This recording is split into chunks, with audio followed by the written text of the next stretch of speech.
Hi students, നമസ്കാരം. നമ്മുടെ ക്ലാസ്സുകൾ സ്റ്റാർട്ട് ചെയ്യാണ്. ക്ലാസ്സുകൾ സ്റ്റാർട്ട് ചെയ്യുന്നതിന്റെ ഭാഗമായിട്ട് ഒരു ഇൻട്രഡക്ഷൻ, സബ്ജക്റ്റിനെ പറ്റി ഒരു ഇൻട്രഡക്ഷൻ ഞാൻ തന്നിട്ടുണ്ടായിരുന്നു. എല്ലാവരും അത് കേട്ട് മനസ്സിലാക്കി കാണും എന്ന് പ്രതീക്ഷിക്കുന്നു. നമ്മൾ ചെയ്യാൻ പോകുന്നത് പ്രൊഫഷണൽ കോഴ്സാണ്. എല്ലാ പ്രൊഫഷണൽ കോഴ്സുകളുടെയും പ്രത്യേകത നല്ല ഡീപ്പ് നോളജ്, കൺസേൺഡ് സബ്ജക്റ്റുകളിൽ നല്ല ഡീപ്പ് നോളജ് ഉണ്ടെങ്കിൽ മാത്രമേ നമ്മുടെ മുന്നിലേക്ക് എക്സാം പോയിന്റ് ഓഫ് വ്യൂ പറഞ്ഞു കഴിഞ്ഞാൽ ഏത് ക്വസ്റ്റ്യൻ നമ്മുടെ മുന്നിലേക്ക് വന്നു കഴിഞ്ഞാലും കോൺഫിഡന്റ് ആയിട്ട് നമുക്ക് ആൻസർ ചെയ്യാൻ പറ്റുന്ന ഒരു മാനസികാവസ്ഥ ഉണ്ടാവും. അതുകൂടാതെ വളരെ ഡെപ്തിലുള്ള നോളജ് ഉണ്ടെങ്കിൽ മാത്രമേ നമ്മൾ ഏത് പ്രൊഫഷണൽ കോഴ്സ് ആണെങ്കിലും ആ കോഴ്സ് കൊണ്ട് നമുക്ക് ലൈഫിൽ എന്തെങ്കിലും ഉപയോഗം ഉണ്ടാവുള്ളൂ. അപ്പോൾ നമ്മുടെ ക്ലാസ്സുകൾ മുഴുവനായിട്ടും വളരെ ഡീപ്പ് നോളജ് ഉണ്ടാക്കുന്ന, വളരെ പ്രാക്ടിക്കൽ ഓറിയന്റഡ് ആയിട്ട് കാര്യങ്ങൾ ഈസി വേയിൽ സ്മാർട്ടായിട്ട് മനസ്സിലാക്കി പഠിച്ച് മുന്നോട്ട് മനസ്സിൽ ലൈഫ് ലോങ്ങിൽ സൂക്ഷിക്കാൻ പറ്റുന്ന രീതിയിലുള്ള ക്ലാസ്സുകളാണ് നമ്മൾ എന്തായാലും അറേഞ്ച് ചെയ്തിരിക്കുന്നത്. ഓക്കെ, അപ്പൊ അതുകൊണ്ട് ഡീപ്പ് നോളജ് വേണം. ഇപ്പൊ സപ്പോസ് അക്കൗണ്ടിങ് ബേസിക്സ് കിട്ടിയ കുട്ടികളുണ്ടാവാം, ഇതുവരെ തീരെ മനസ്സിൽ അക്കൗണ്ടിങ് ആദ്യമായിട്ട് കേൾക്കുന്ന ആൾക്കാരുണ്ടാവാം. ഓക്കെ, അപ്പൊ അക്കൗണ്ടിങ് ഓൾറെഡി സ്കൂൾ ലെവലിലോ യൂണിവേഴ്സിറ്റി ലെവലിലൊക്കെ പഠിച്ചതാണെങ്കിൽ പോലും അതിനൊരു പ്രാക്ടിക്കൽ ഓറിയന്റേഷൻ ഉണ്ടാവില്ല. മെയിനായിട്ടും ബുക്കിഷ് നോളജ് കിട്ടുന്ന രീതിയിൽ മാർക്ക് സ്കോർ ചെയ്യണം എന്നുള്ളൊരു കോൺസെപ്റ്റ് ഫോളോ ചെയ്തുകൊണ്ടായിരിക്കാം ക്ലാസ്സുകളൊക്കെ നമ്മൾ കിട്ടിയിട്ടുണ്ടാവുക. ബട്ട് പ്രൊഫഷണൽ ലെവലിലേക്ക് വരുമ്പോൾ നമ്മൾ 100% ഒരു ചേഞ്ച് വേണം. ആ ഒരു ചേഞ്ച് നിങ്ങൾക്ക് സ്റ്റാർട്ടിംഗ് ലെവലിൽ തന്നെ തരുന്ന രീതിയിലുള്ള ക്ലാസ്സുകളാണ്. അപ്പൊ അതുകൊണ്ട് ഇതിനെ ഈ സ്റ്റാർട്ടിംഗ് ക്ലാസ്സുകൾ ഇപ്പോൾ വളരെ ഡെപ്തിൽ തരുന്നു. എല്ലാവരും ഇത് എഫക്റ്റീവായിട്ട് മാക്സിമം യൂസ് ചെയ്ത് നല്ലതുപോലെ പ്രാക്ടീസ് ചെയ്ത് എഫക്റ്റീവായിട്ട് ഇതിനെ കൊണ്ടുവരണം. എന്നിട്ട് നമുക്ക് 100% കോൺഫിഡൻ്റ് ആയിട്ട് എക്സാം ഹാളിലേക്ക് പോയിട്ട് എക്സാം എഴുതി ക്വാളിഫൈ ചെയ്ത് വരാൻ പറ്റുന്ന സാഹചര്യം നമുക്ക് ഉണ്ടാക്കാൻ പറ്റും.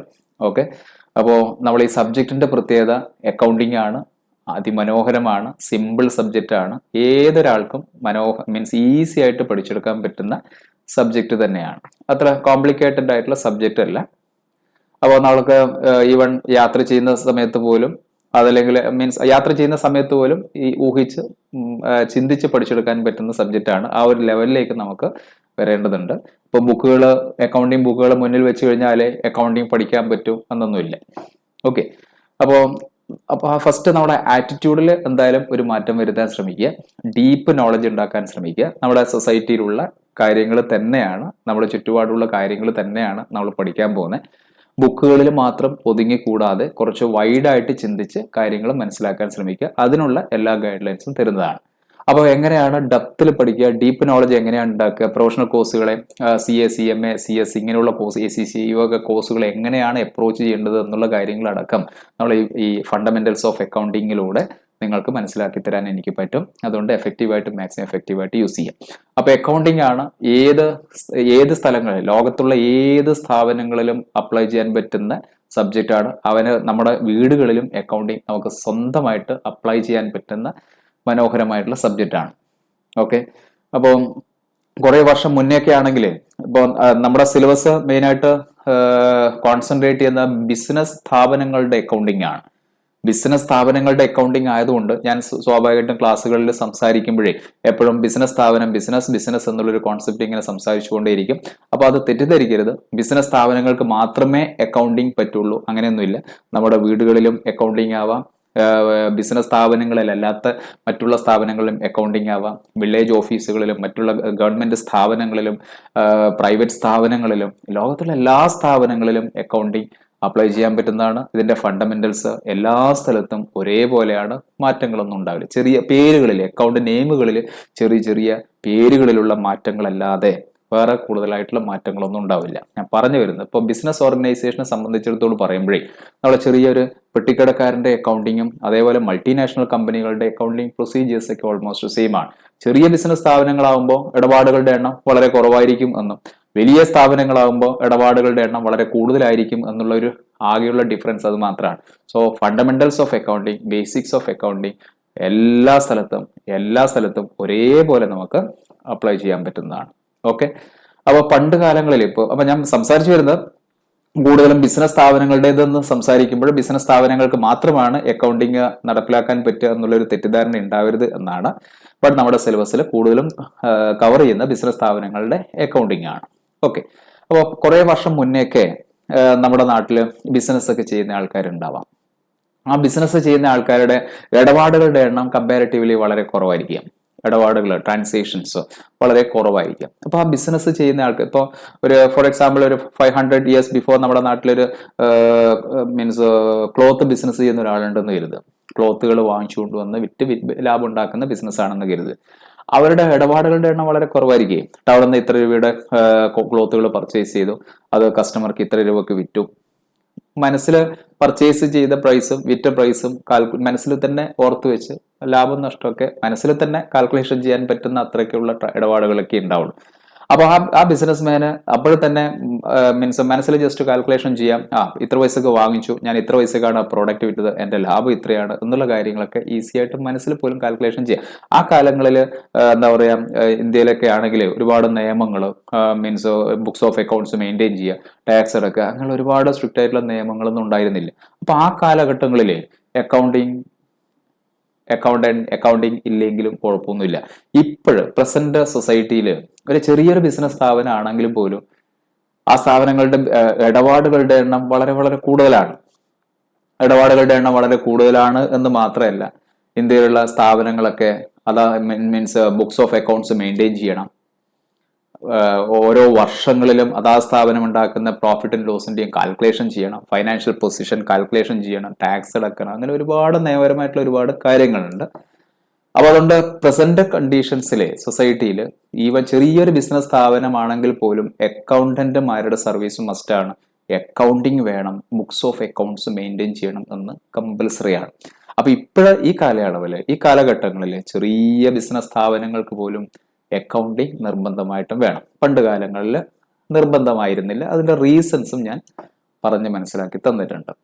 ഓക്കെ, അപ്പോൾ ഞാൻ ആകെ ഒരു പോയിന്റ് മാത്രമാണ് സംസാരിച്ചത്. ഒന്ന്, പണ്ട് കാലങ്ങളിലേത് പോലെയല്ല present society. Books of accounts, accounting വേണം, അക്കൗണ്ടന്റ് വേണം, അക്കൗണ്ടിങ് വേണം, ബുക്സ് ഓഫ് അക്കൗണ്ട്സ് മെയിൻറ്റെയിൻ ചെയ്യണം. പ്രോഫിറ്റ് മേക്കിംഗ് സ്ഥാപനങ്ങളാണെങ്കിൽ പ്രോഫിറ്റും ലോസും കണ്ടുപിടിക്കണം, ഫിനാൻഷ്യൽ പൊസിഷൻ കണ്ടുപിടിക്കണം, ടാക്സ് അടക്കുക, മറ്റുള്ള ലീഗലായിട്ടുള്ള ഒരുപാട് കാര്യങ്ങൾ വരുന്നുണ്ട്. സോ അക്കൗണ്ടന്റുമാരുടെ സർവീസ് മസ്റ്റാണ്, അക്കൗണ്ടിങ് കമ്പൽസറി ആണ്. ഓക്കെ,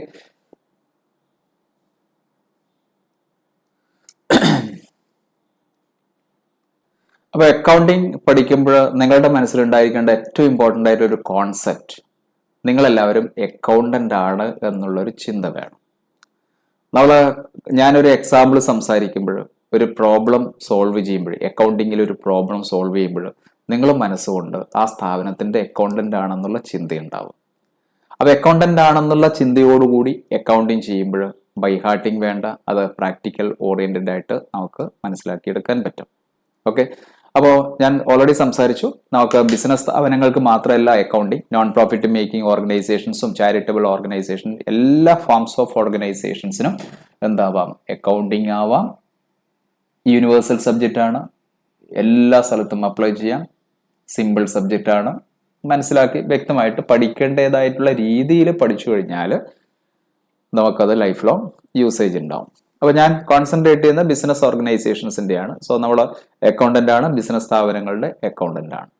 അപ്പോൾ ഒരു ബിസിനസ് ഓർഗനൈസേഷന്റെ ഒബ്ജക്റ്റീവ്, ഒരു ബിസിനസ് സ്ഥാപനത്തിന്റെ ഒബ്ജക്റ്റീവ്, ഒരു ബിസിനസ് ഓർഗനൈസേഷന്റെ അൾട്ടിമേറ്റ് ഒബ്ജക്റ്റീവ് എന്താ? വെൽത്ത് മാക്സിമൈസേഷൻ ആണ്. ആസ്തികൾ കൂടുതലുണ്ടാകും. ഇപ്പോൾ ഒരു ചെറിയ ബിസിനസ് സ്ഥാപനം തുടങ്ങി അത് ഡെവലപ്പ് ചെയ്ത് ബ്രാഞ്ചുകൾ അങ്ങനെ ഡെവലപ്പ് ചെയ്ത് വെൽത്തുകൾ കൂടുതൽ ഉണ്ടാക്കലാണ് ഒരു ബിസിനസ് ഓർഗനൈസേഷന്റെ objective. So wealth maximisation through profit making ആണ്. ഓക്കെ, അപ്പോൾ ഒരു ബിസിനസ് ഓർഗനൈസേഷന്റെ objective wealth maximisation through profit maximisation ആണ്. ഇനി ഞാൻ പറഞ്ഞു കഴിഞ്ഞു, നമ്മളെല്ലാവരും മനസ്സുകൊണ്ട് അക്കൗണ്ടന്റ് ആവണം.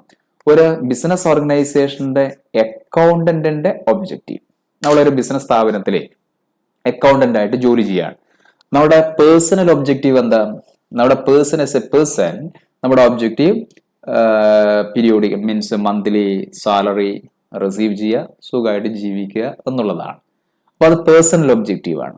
അതുകൂടാതെ ഒരു പ്രൊഫഷണൽ ഒബ്ജക്റ്റീവ് എന്ന് പറയുമ്പോൾ, നമ്മൾ ഏത് സ്ഥാപനത്തിലാണോ നമ്മൾ അക്കൗണ്ടന്റ് ആയിട്ട് ജോലി ചെയ്യുന്നത്, ആ സ്ഥാപനത്തിന്റെ പ്രോഫിറ്റും or loss and financial position കറക്റ്റായിട്ട്, തെറ്റുകൂടാതെ, കൃത്യമായിട്ട് കറക്റ്റ് ടൈമിൽ പീരിയോഡിക്കലി കാൽക്കുലേഷൻസ് ചെയ്ത് അറിയിക്കേണ്ട ആൾക്കാരെ അറിയിച്ചു കൊടുക്കാനാണ് നമ്മൾ അക്കൗണ്ടന്റ് ആയിട്ട് ജോലി ചെയ്യാൻ പോകുന്നത്.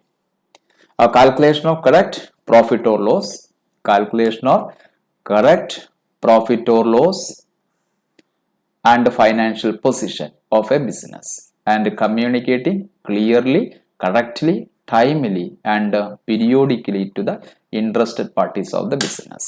അപ്പോൾ നമ്മൾ എവിടെയാണോ അക്കൗണ്ടന്റ് ആയിട്ട് ജോലി ചെയ്യുന്നത്, ഇപ്പൊ സപ്പോസ് നമ്മൾ വർക്ക് ചെയ്യുന്ന ഒരു ബാങ്കിലാണെന്ന് കരുതുക, ബാങ്കിന്റെ അക്കൗണ്ടന്റ് ആണെന്ന് കരുതുക. ഇപ്പൊ ബാങ്ക് ബിസിനസ് സ്ഥാപനമാണ്. ആ ബാങ്ക് എന്ന് പറയുന്ന ബിസിനസ് സ്ഥാപനത്തിന്റെ പ്രോഫിറ്റും ലോസും ഫൈനാൻഷ്യൽ പൊസിഷനും കാൽക്കുലേഷൻസ് ചെയ്ത് ബാങ്കിന്റെ ഇൻട്രസ്റ്റഡ് പാർട്ടീസ്, ഓണേഴ്സും ഗവൺമെന്റ്, ബാങ്ക്, സൊസൈറ്റി മുഴുവൻ എന്ന് തന്നെ പറയാം, അവർക്ക് അറിയിക്കേണ്ട ആൾക്കാരെയൊക്കെ അറിയിച്ചു കൊടുക്കാൻ വേണ്ടിയാണ് അക്കൗണ്ടന്റ് ആയിട്ട് ജോലി ചെയ്യുന്നത്. അപ്പൊ നമ്മളൊരു ബിസിനസ് സ്ഥാപനത്തിന്റെ അക്കൗണ്ടിങ് വർക്ക് ചെയ്യുമ്പോൾ ആ സ്ഥാപനത്തിന്റെ പ്രോഫിറ്റും ബിസിനസ്സിലൂടെയുള്ള പ്രോഫിറ്റും ലോസും ഫൈനാൻഷ്യൽ പൊസിഷനും കൃത്യമായിട്ട് തെറ്റുകൂടാതെ കറക്റ്റ് ടൈമിൽ പീരിയോഡിക്കലി കാൽക്കുലേഷൻസ് ചെയ്ത് അറിയിക്കേണ്ട ആൾക്കാരെ അറിയിച്ചു കൊടുക്കാനാണ് അക്കൗണ്ടന്റ് ആയി നമ്മൾ ജോലി ചെയ്യുന്നത്. സോ അതാണ് official objective of an accountant. ഞാൻ പേഴ്സണൽ ഒബ്ജക്റ്റീവ് സംസാരിച്ചു. Personal objective just salary collect ചെയ്യുക, സുഖസുന്ദരമായിട്ട് ജീവിക്കുക എന്നുള്ളതാണ്. സോ നമ്മൾ ഫോക്കസ് ചെയ്യേണ്ടത് ഒഫീഷ്യൽ ഒബ്ജക്റ്റീവിലേക്കാണ്. ഓക്കെ, അപ്പൊ ഇനി നമ്മളെ അക്കൗണ്ടന്റ് ആയിട്ട് ജോലി ചെയ്യുന്ന സ്ഥാപനത്തിന്റെ പ്രോഫിറ്റും, അപ്പോൾ ഞാൻ മറക്കരുത് എല്ലാം പ്രാക്ടിക്കൽ ഓറിയന്റഡ് ക്ലാസ് ആണ്. ജസ്റ്റ് ബുക്കിഷ് നോളജ് എന്നുള്ളതിലുപരി നമുക്ക് എന്തായാലും ക്വാളിറ്റി ഇംപ്രൂവ് ചെയ്യണം, ക്വാളിറ്റി വേണം. ഓക്കെ, അപ്പൊ അതുകൊണ്ട് ഈ കാര്യങ്ങളൊക്കെ ഒരു പോസിറ്റീവായിട്ട് മാത്രം എടുത്താൽ മതി. സോ ഓൾറെഡി ഹെൻറി എഴുതാനും അക്കൗണ്ട് ചെയ്യാനൊക്കെ പഠിച്ചു എന്നെങ്കിൽ പോലും ഒരുപാട് പുതിയ കാര്യങ്ങൾ നമുക്ക് സ്കൂൾ ലെവലിൽ, യൂണിവേഴ്സിറ്റി ലെവലിലൊക്കെ മിസ്സായിട്ടുള്ള കുറേ ഏരിയാസ് ഒക്കെ ഉണ്ട്. അത് പ്രൊഫഷണൽ ലെവലിൽ ക്ലാസ് കേട്ട് കഴിഞ്ഞാൽ മാത്രമേ നിങ്ങൾക്കത് മനസ്സിലാക്കാൻ പറ്റുള്ളൂ. അപ്പോൾ ഒരു professional objective of an accountant എന്താ? Calculation of correct profit or loss and financial position of the concerned business, communicating clearly, correctly, timely, periodically to the interested parties. അതിനുവേണ്ടിയാണ് അക്കൗണ്ടന്റ് ആയിട്ട് ജോലി ചെയ്യുന്നത്. ഓക്കെ, ഇനി നമ്മളെ ഒരു സ്ഥാപനത്തിന്റെ പ്രോഫിറ്റും ലോസും ഫൈനാൻഷ്യൽ പൊസിഷനും, നമ്മളൊരു ബിസിനസ് സ്ഥാപനത്തിന്റെ എവിടെയാണോ ജോലി ചെയ്യുന്നത് ആ സ്ഥാപനത്തിന്റെ ബിസിനസ്സിലൂടെയുള്ള പ്രോഫിറ്റും ലോസും ഫൈനാൻഷ്യൽ പൊസിഷനും കാൽക്കുലേഷൻ ചെയ്ത് അറിയിക്കേണ്ട ആൾക്കാരെ അറിയിച്ചു കൊടുക്കണമെങ്കിൽ നമ്മളൊരു സിസ്റ്റംസ് ഫോളോ ചെയ്യുക, സിസ്റ്റംസ് ഓഫ് അക്കൗണ്ടിങ്. പിന്നെ വേറെ വളരെ ഇമ്പോർട്ടൻ്റ് ആയിട്ടുള്ള കാര്യം, നിങ്ങൾ കേട്ടുകൊണ്ടിരിക്കുന്നത് കമ്പ്യൂട്ടറൈസ്ഡ് അക്കൗണ്ടിങ് ക്ലാസ്സുകളല്ല, മാനുവൽ അക്കൗണ്ടിങ് ആണ്. നമ്മൾ പ്രൊഫഷണൽ ലെവലിൽ ക്ലാസ്സുകൾ കേൾക്കുമ്പോഴേ മാനുവൽ അക്കൗണ്ടിങ് ആണ് കേൾക്കേണ്ടത്. കാരണം ഇപ്പോൾ ലോകം തന്നെ കംപ്ലീറ്റ്ലി ചേഞ്ച്ഡാണ്. ഈവൻ ചെറിയ ബിസിനസ് സ്ഥാപനങ്ങൾ പോലും അക്കൗണ്ടിങ് മുഴുവൻ സോഫ്റ്റ്വെയറിലും കമ്പ്യൂട്ടറിലൊക്കെയാണ് ചെയ്യുന്നത്. ബട്ട് കമ്പ്യൂട്ടറൈസ്ഡ് അക്കൗണ്ടിങ് കോൺസെപ്റ്റ് മാറ്റി മാനുവലി മാനുവൽ അക്കൗണ്ടിങ് ആണ് നിങ്ങൾ ക്ലാസ് കേൾക്കേണ്ടത്. ഓക്കെ, അത് CA ക്ലാസ്സുകളായിക്കഴിഞ്ഞാൽ CMA ക്ലാസ്, CS ക്ലാസ്സുകളിലൊക്കെ അക്കൗണ്ടിങ് ക്ലാസ് നിങ്ങൾ കേൾക്കുന്നത് കമ്പ്യൂട്ടറൈസ്ഡ് അക്കൗണ്ടിങ് അല്ല, മാനുവൽ അക്കൗണ്ടിങ് ക്ലാസ്സുകളാണ് നിങ്ങൾ കേൾക്കുക. എങ്കിൽ മാത്രമേ നമുക്ക് കോൺസെപ്റ്റ് ക്ലാരിറ്റി ഉണ്ടാവുള്ളൂ, എങ്കിൽ മാത്രമേ നമുക്ക് പ്രാക്ടിക്കൽ നോളജ് ഉണ്ടാക്കാൻ പറ്റൂ. ഇപ്പൊ ഫോർ എക്സാമ്പിൾ ഒരു അക്കൗണ്ടന്റ് ടാലി ചെയ്യുന്ന ഒരു ടാലി സോഫ്റ്റ്വെയർ ആണ് യൂസ് ചെയ്യുന്നതെന്ന് കരുതുക. ആ ടാലി സോഫ്റ്റ്വെയറിൽ അക്കൗണ്ടിങ് ചെയ്യുന്ന ഒരാളുടെ നോളജ് ലെവൽ എന്ന് പറഞ്ഞാൽ കമ്പ്യൂട്ടറിൽ ഡെബിറ്റും ക്രെഡിറ്റും ടൈപ്പ് ചെയ്ത് കൊടുക്കുകയും വേണ്ടു. അപ്പൊ ആക്ച്വലി അത് just he's only data entry operator ആണ്. അക്കൗണ്ടന്റ് എന്ന് പറയുന്നത് തന്നെ അർത്ഥമില്ല. കാരണം ഡെബിറ്റും ക്രെഡിറ്റും കമ്പ്യൂട്ടറിൽ ടൈപ്പ് ചെയ്ത് കൊടുത്തു കഴിഞ്ഞാലേ ജേർണൽ ബുക്ക് മെയിൻറ്റെയിൻ ചെയ്യുന്ന കമ്പ്യൂട്ടറാണ്, ലെഡ്ജർ ബുക്ക് മെയിൻറ്റെയിൻ ചെയ്യുന്ന കമ്പ്യൂട്ടർ തന്നെയാണ്, ട്രയൽ ബാലൻസ് എടുക്കുന്നത് കമ്പ്യൂട്ടർ തന്നെയാണ്, പിന്നെ means trading account, P&L account, balance sheet preparation ഒക്കെ ഓട്ടോമാറ്റിക് ആയിട്ട് സോഫ്റ്റ്വെയർ തന്നെ ചെയ്യും. ഓക്കെ, അപ്പൊ അവിടെ ഒരു ടാലിയിൽ അക്കൗണ്ടിങ് ചെയ്യുന്ന ഒരാളുടെ നോളജ് ലെവൽ എന്ന് പറഞ്ഞാൽ ഡാറ്റ എൻട്രി ഓപ്പറേറ്റർ മാത്രം. ആ ഒരു നമ്മൾ പ്രൊഫഷണൽ ലെവലിലേക്ക് വരുമ്പോൾ അത് പറ്റില്ല, നല്ല പ്രാക്ടിക്കൽ നോളജ് വേണം. മാനുവൽ അക്കൗണ്ടിങ് ക്ലാസ്സുകളാണ് ഞാൻ എക്സ്പ്ലെയിൻ ചെയ്യുന്നത്. സോ ക്ലാസ് കേൾക്കുമ്പോഴും ചെയ്യുമ്പോഴും എല്ലാം ആ ഒരു കോൺസെപ്റ്റ് മനസ്സിലുണ്ടാവട്ടെ. ഓക്കെ, അപ്പോ മാനുവലി മാനുവൽ അക്കൗണ്ടിങ് ആണ് പിന്നെ നമ്മളെ ക്ലാസ് കേൾക്കുന്നത്. അപ്പൊ ആ ഒരു കോൺസെപ്റ്റ് തന്നെ ഫോളോ ചെയ്യാൻ ശ്രമിക്കുക കേട്ടോ.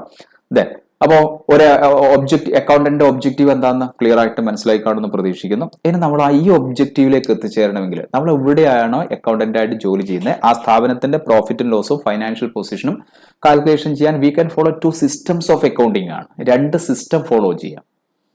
ഈ systems of accounting for calculating profit or loss and financial position of our business ആണ്.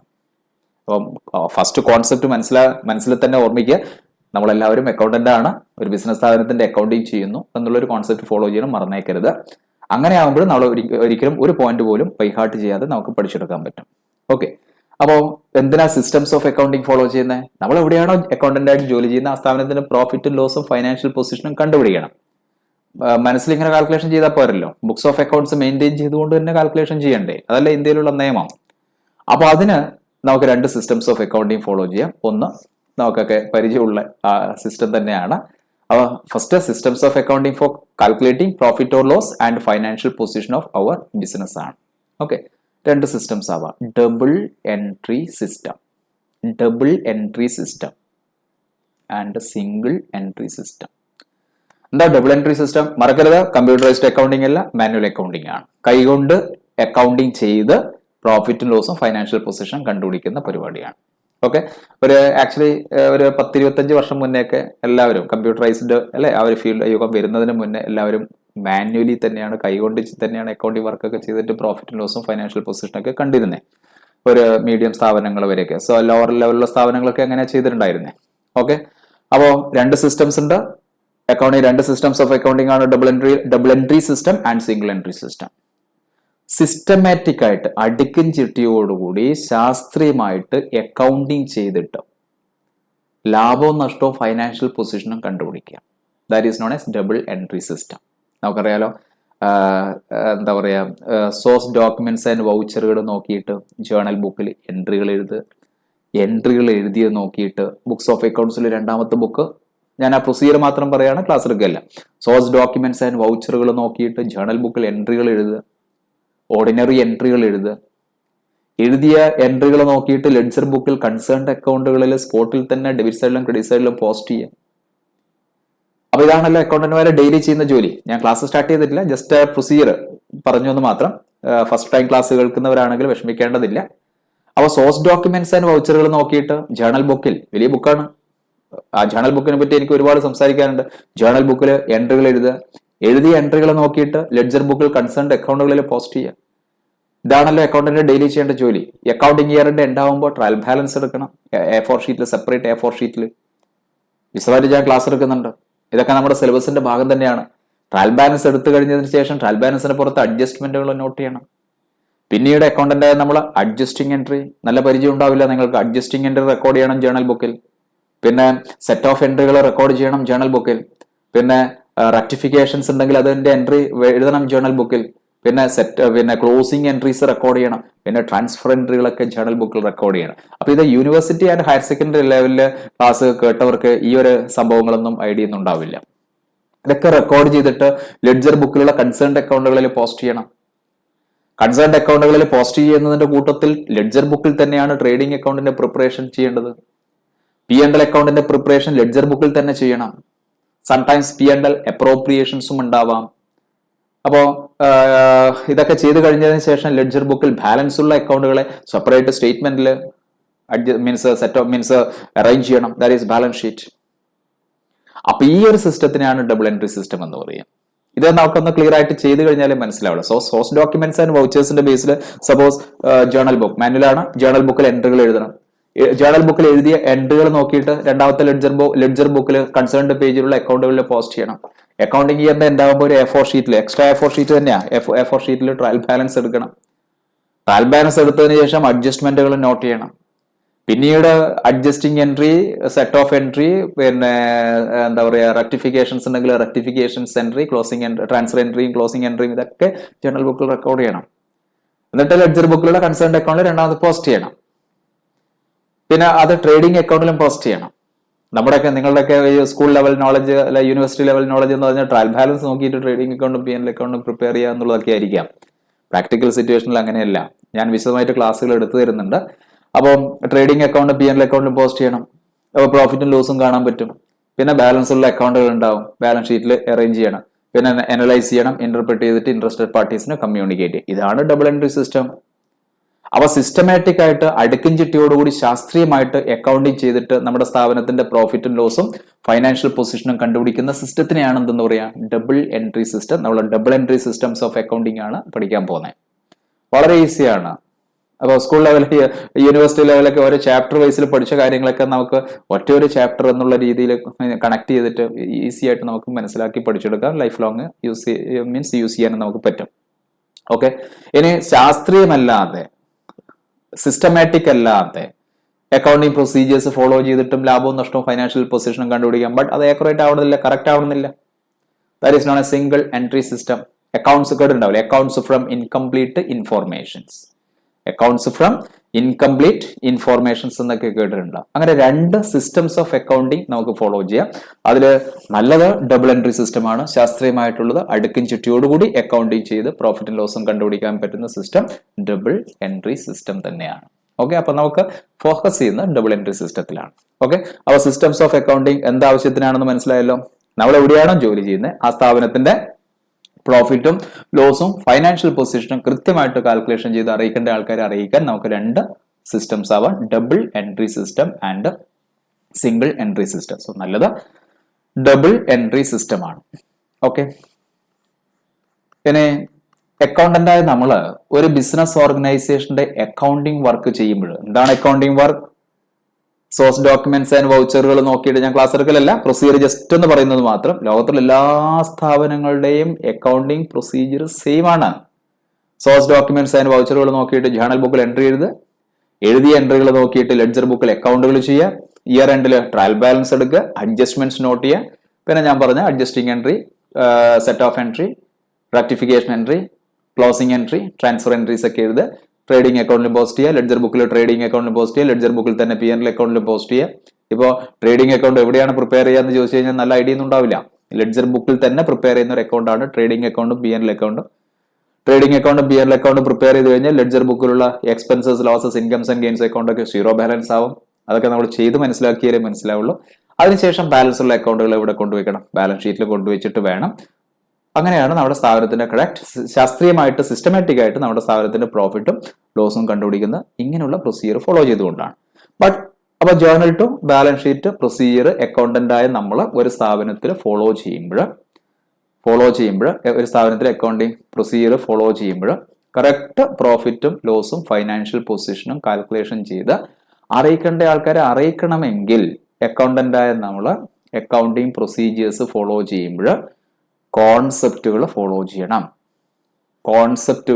ചെയ്യണം, അക്കൗണ്ടിങ് പ്രിൻസിപ്പിൾസ് ഫോളോ ചെയ്യണം, ട്രഡീഷൻസ് ഫോളോ ചെയ്യണം, എസ്റ്റിമേഷൻസ് ഫോളോ ചെയ്യണം, അസംഷൻസ് ഫോളോ ചെയ്യണം, അവർ ഓൺ ജഡ്ജ്മെന്റ്സും ഫോളോ ചെയ്യണം. അപ്പൊ പ്രൊഫഷണൽ ക്ലോസുകൾക്ക് തിയറി ക്വസ്റ്റ്യൻസ് വരാം, MCQ question, theory type MCQ questions വരാം, ട്രൂ ഓർ ഫോൾസ് ക്വസ്റ്റ്യൻ വരാം, മാച്ച് ദ ഫോളോയിങ് ക്വസ്റ്റ്യൻസ് ഒക്കെ വരാലോ. ആ തിയറി ഇന്ന് ഇഗ്നോർ ചെയ്യരുത്, വളരെ ഇമ്പോർട്ടന്റ് ആണ്. അപ്പൊ അക്കൗണ്ടന്റായ നമ്മൾ ഒരു ബിസിനസ് ഓർഗനൈസേഷന്റെ പ്രോഫിറ്റും ലോസും ഫൈനാൻഷ്യൽ പൊസിഷനും കാൽക്കുലേഷൻ ചെയ്യുന്ന സമയത്ത് അക്കൗണ്ടിങ് പ്രൊസീജിയേഴ്സ് ഫോളോ ചെയ്യുമ്പോൾ മാനുവലാണെന്നുള്ള കാര്യം മറക്കരുത്, മാനുവലി തന്നെ പഠിച്ചോളണം. അക്കൗണ്ടന്റായ നമ്മൾ കോൺസെപ്റ്റുകൾ ഫോളോ ചെയ്യണം. കോൺസെപ്റ്റുകളെല്ലാം ഒരുമിച്ച് സംസാരിക്കുമ്പോൾ അതിനൊരു വ്യക്തത ഉണ്ടാവില്ല. അപ്പൊ ഓരോ സമയങ്ങളിൽ ഓരോ കോൺസെപ്റ്റുകൾ ഞാൻ എക്സ്പ്ലെയിൻ ചെയ്തു തരാം. അക്കൗണ്ടിങ് പ്രിൻസിപ്പിൾസ് ഫോളോ ചെയ്യണം. നമ്മളൊക്കെ ജനിക്കുമ്പോൾ തന്നെ അക്കൗണ്ടന്റുമാരൊന്നുമില്ല, കുറേ പ്രിൻസിപ്പിൾ, ഡബിൾ എൻട്രി പ്രിൻസിപ്പിൾസ് നമ്മൾ പഠിക്കണം, അത് ഫോളോ ചെയ്യണം. ട്രഡീഷൻസ് ഫോളോ ചെയ്യണം. ചാർട്ടേഡ് അക്കൗണ്ടൻസ് ഫോളോ ചെയ്യുന്ന അക്കൗണ്ടിങ് പ്രൊസീജിയേഴ്സ് നമ്മളൊക്കെ പ്രോസ്പെക്റ്റീവ് അക്കൗണ്ടന്റുമാരാണ്, നമ്മളത് ഫോളോ ചെയ്യണം. ട്രഡീഷൻസ് ഫോളോ ചെയ്യണം, എസ്റ്റിമേഷൻസ് ഫോളോ ചെയ്യണം, എസ്യൂം ചെയ്യണം. അങ്ങനെയാണെങ്കിൽ ഇങ്ങനെ ആയിരിക്കും, ഇങ്ങനെയാണെങ്കിൽ അങ്ങനെ ആയിരിക്കും എന്നൊക്കെ എസ്യൂം ചെയ്തിട്ടാണ് ജേണൽ ബുക്കിൽ എൻട്രിയും അക്കൗണ്ടും ഫൈനലൈസേഷനും ഒക്കെ ചെയ്യുന്നത്. പിന്നെ ആസ് ആൻ അക്കൗണ്ടന്റ് നമുക്ക് നമ്മുടെ സ്വന്തം ജഡ്ജ്മെന്റ്സും ആവാം. ഈ വക കാര്യങ്ങൾ കൃത്യമായിട്ട് അക്കൗണ്ടിങ് പ്രൊസീജിയേഴ്സ് ഫോളോ ചെയ്തെങ്കിൽ മാത്രമേ നമ്മൾ വർക്ക് ചെയ്തുകൊണ്ടിരിക്കുന്ന സ്ഥാപനത്തിന്റെ കറക്റ്റ് പ്രോഫിറ്റും കറക്റ്റ് ലോസും ഫൈനാൻഷ്യൽ പൊസിഷനും നമുക്ക് കാൽക്കുലേഷൻ ചെയ്ത് കണ്ടുപിടിക്കാൻ പറ്റുള്ളൂ. ഓക്കെ, അപ്പൊ ഇതൊക്കെ ഞാൻ ഈ ക്ലാസ്സുകൾ ഇങ്ങനെ സംസാരിക്കുന്നതിന്റെ ഇടയിൽ ഈ കാര്യങ്ങളൊക്കെ വിശദമായിട്ട് ഓരോ പോയിന്റുകളോ സമയാസമയങ്ങളിൽ ഓരോ പോയിന്റുകൾ ഇട്ടുതരുന്നതാണ്.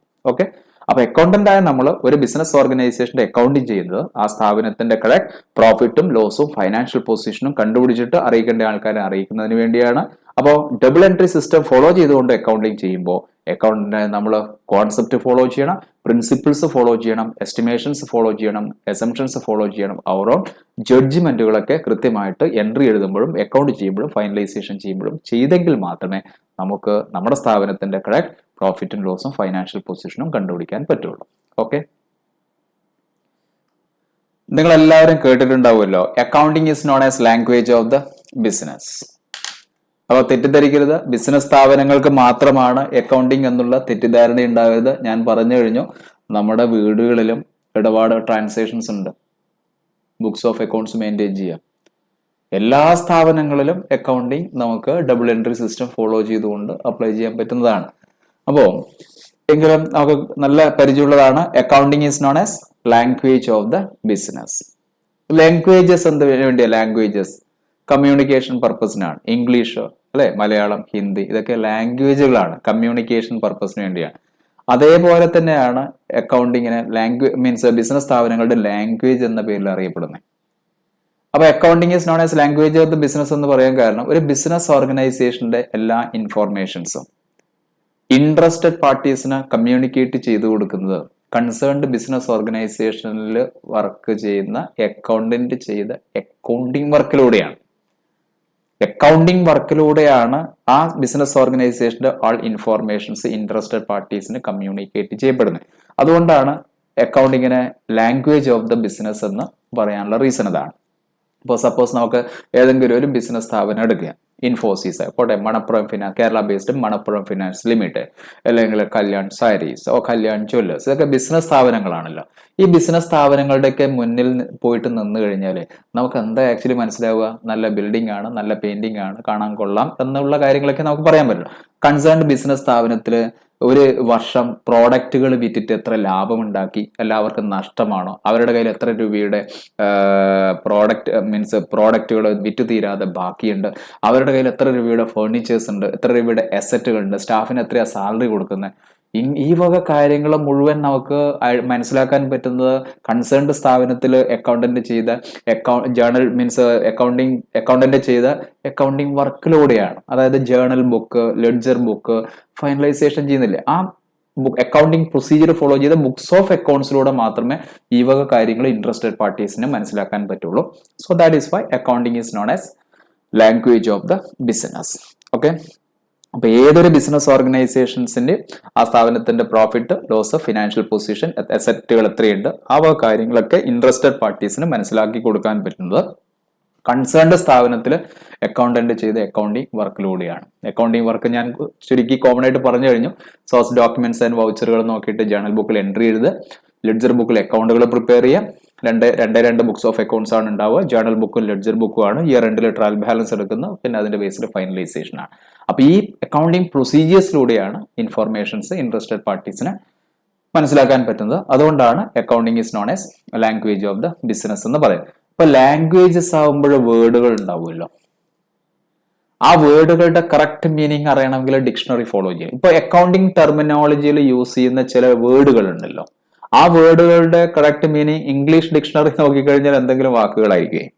അപ്പൊ ആക്ച്വലി അക്കൗണ്ടിങ് ഡിക്ഷണറി നമുക്കുണ്ട്. അപ്പൊ ഡിക്ഷണറി പ്രകാരമുള്ള വേർഡ് മീനിങ് പഠിച്ചു കഴിഞ്ഞാൽ കുറച്ചുകൂടി പ്രാക്ടിക്കലാക്കാൻ നമുക്ക് നമ്മുടെ സബ്ജക്റ്റിനെ. ഓക്കെ, അപ്പോ അക്കൗണ്ടിങ് ടെർമിനോളജിയിൽ യൂസ് ചെയ്യുന്ന ചില ടേമുകൾ ഇംഗ്ലീഷ് ഡിക്ഷണറിയിൽ നോക്കിക്കഴിഞ്ഞാൽ കറക്റ്റ് അക്കൗണ്ടിങ് ടെർമിനോളജി പ്രകാരമുള്ള മീനിങ്ങുകളായിരിക്കില്ല. ഓക്കെ, അപ്പോൾ ഡിക്ഷണറി മീനിങ് മനസ്സിലാക്കി പഠിക്കുന്നത് കുറച്ചുകൂടി നല്ലതായിരിക്കും. അപ്പോൾ ഈ ടേമുകളൊക്കെ നമുക്ക് എന്തായാലും ജസ്റ്റ് നമ്മുടെ സബ്ജക്ട് സ്റ്റാർട്ട് ചെയ്തിട്ടേ ഉള്ളൂ. പ്രാക്ടിക്കൽ അക്കൗണ്ടിങ് ചെയ്യാനുള്ള നോളജ് ലെവലൊന്നും നമുക്ക് ആയിട്ടില്ല.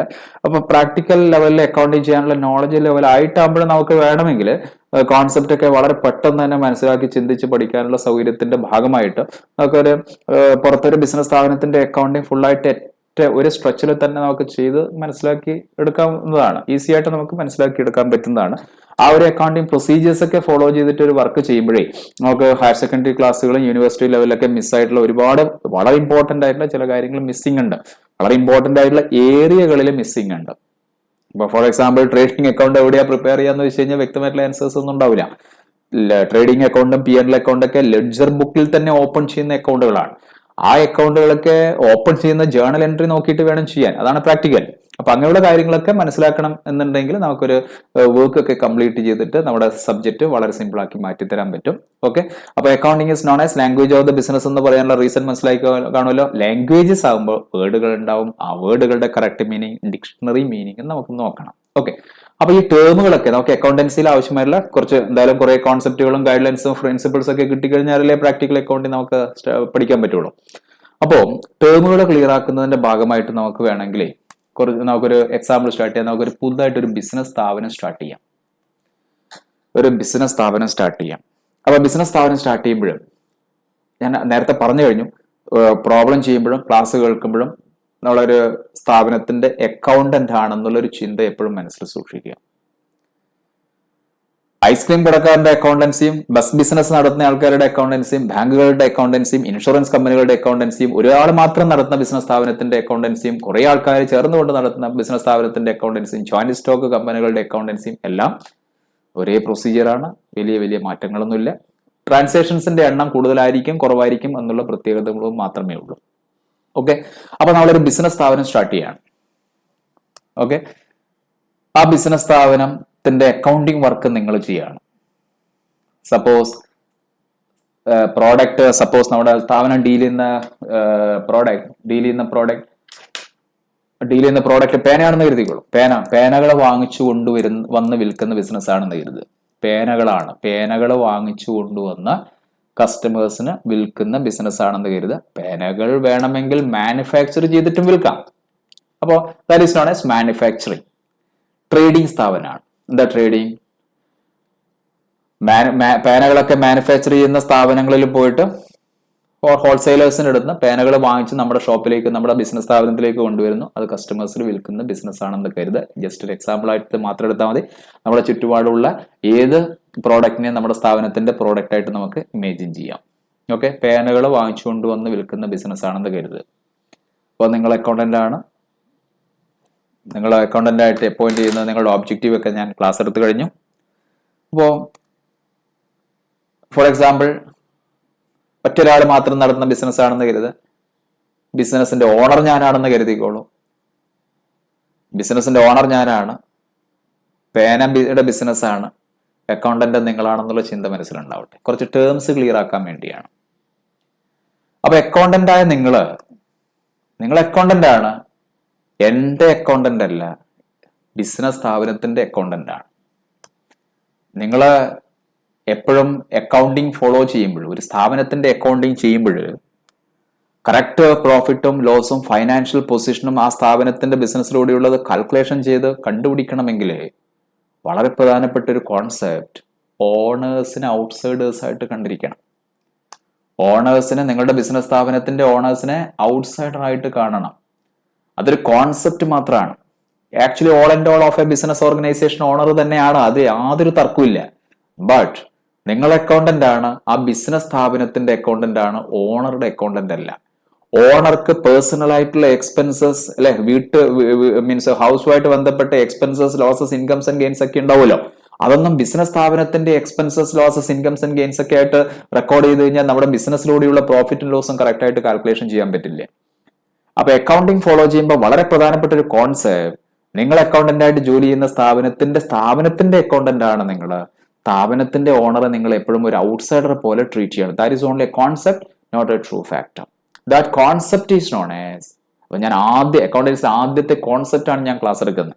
അപ്പൊ അക്കൗണ്ടന്റ് ആയ നിങ്ങൾ ഒരു ബിസിനസ് സ്ഥാപനത്തിന്റെ അക്കൗണ്ടിങ് ചെയ്ത് പ്രോഫിറ്റും ലോസും കറക്റ്റ് ഫൈനാൻഷ്യൽ പൊസിഷനും കാൽക്കുലേഷൻ ചെയ്തിട്ട് അറിയിക്കേണ്ട ആൾക്കാരെ കൃത്യമായിട്ട് തെറ്റുകൂടാതെ അറിയിക്കണമെങ്കിൽ, ജേണൽ ടു ബാലൻസ് ഷീറ്റ് കൃത്യമായിട്ട് ചെയ്ത് ലാഭം നഷ്ടവും ഫിനാൻഷ്യൽ പൊസിഷനും കണ്ടുപിടിക്കണമെങ്കിൽ ഓണേഴ്സിനെ എപ്പോഴും ഔട്ട്സൈഡേഴ്സ് ആയിട്ട് ട്രീറ്റ് ചെയ്യണം. ആക്ച്വലി ഔട്ട്സൈഡർ അല്ല, അതൊരു കോൺസെപ്റ്റ് മാത്രമാണ്. Actually truly all and all of a business organisation owner തന്നെ ആണെങ്കിൽ പോലും നിങ്ങൾ ഓണേഴ്സിനെ ഔട്ട്സൈഡർ ആയിട്ട് ട്രീറ്റ് ചെയ്യണം.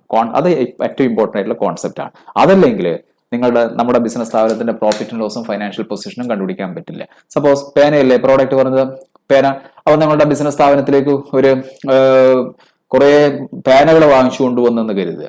ആ വാങ്ങിച്ചു കൊണ്ടുവന്ന പേനയിൽ ഓണറായ നിങ്ങൾ എപ്പോഴും ഔട്ട്സൈഡർ ആയിട്ട് കാണും. പേന ഞാൻ എന്റെ വീട്ടിലേക്ക് എടുത്തുകൊണ്ട് പോകുമ്പോൾ അക്കൗണ്ടന്റ് ആയ നിങ്ങൾ ഓണറുടേതല്ലേ, കൊണ്ടുപോക്കോട്ടെ എന്നുള്ളൊരു ചിന്ത ഉണ്ടാവരുത്.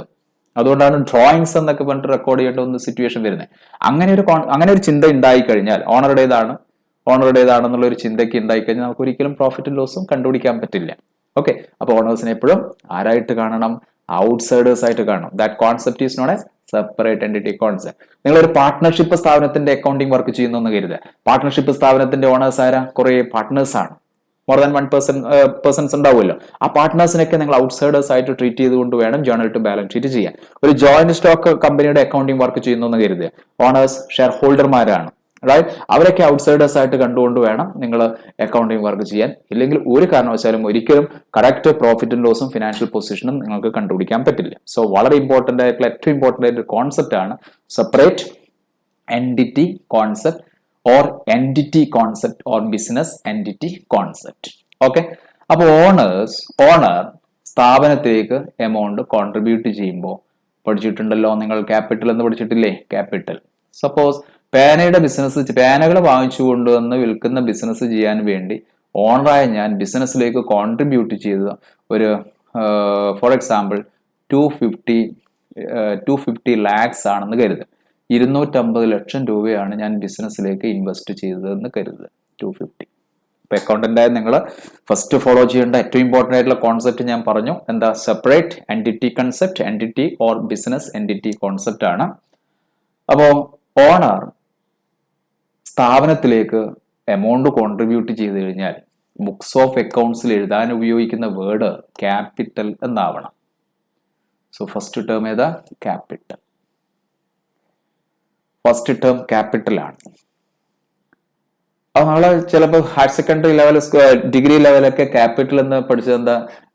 The amount invested by the businessman in to the business എന്നാണ്. അതിൽ തെറ്റൊന്നുമില്ല, പക്ഷെ അതിലൊരു വ്യക്തത വരുത്തണം നമുക്ക് കുറച്ചുകൂടി. ഞാൻ പറഞ്ഞല്ലോ, accounting language of the business ആണ്. ലാംഗ്വേജ് ആകുമ്പോൾ വേർഡുകൾ ഉണ്ടാവും, വേർഡുകളുടെ മീനിങ് ഡിക്ഷണറി മീനിങ് ആവാം. ക്യാപിറ്റൽ എന്നുള്ള വേർഡിന്റെ dictionary meaning, it is the word used in accounting language by an accountant for recording it in to the books of account. അറിയാലോ, journal book and ledger book. For recording it into the books of account when the owner of the business contributed cash and other assets ഉണ്ടാവും. Advance ലെവലിലേക്ക് പിന്നീട് വരാം. Owner of the business contributed cash in to the business for conducting the business. അപ്പോഴാണ് ഏത് word use ചെയ്യുക? Capital എന്നുള്ള word use ചെയ്യുന്നത്. So capital is also known as owner's equity എന്ന പേര് നമുക്ക് റെക്കോർഡ് ചെയ്യാം. അപ്പൊ നമ്മുടെ ബിസിനസ് സ്ഥാപനത്തിന്റെ ഓണർ ബിസിനസ് കണ്ടക്ട് ചെയ്യാൻ വേണ്ടി ക്യാഷ് നമ്മുടെ ബിസിനസ്സിലേക്ക് ഇൻവെസ്റ്റ്മെന്റ് ചെയ്യുമ്പോൾ ബുക്സ് ഓഫ് അക്കൗണ്ട്സിൽ എഴുതാൻ വേണ്ടി ഉപയോഗിക്കുന്ന വേർഡാണ് capital or owners equity. Clear? So separate entity concept and capital, ഈ രണ്ട് ടേമാണ് ഞാൻ ക്ലിയർ ചെയ്തത്.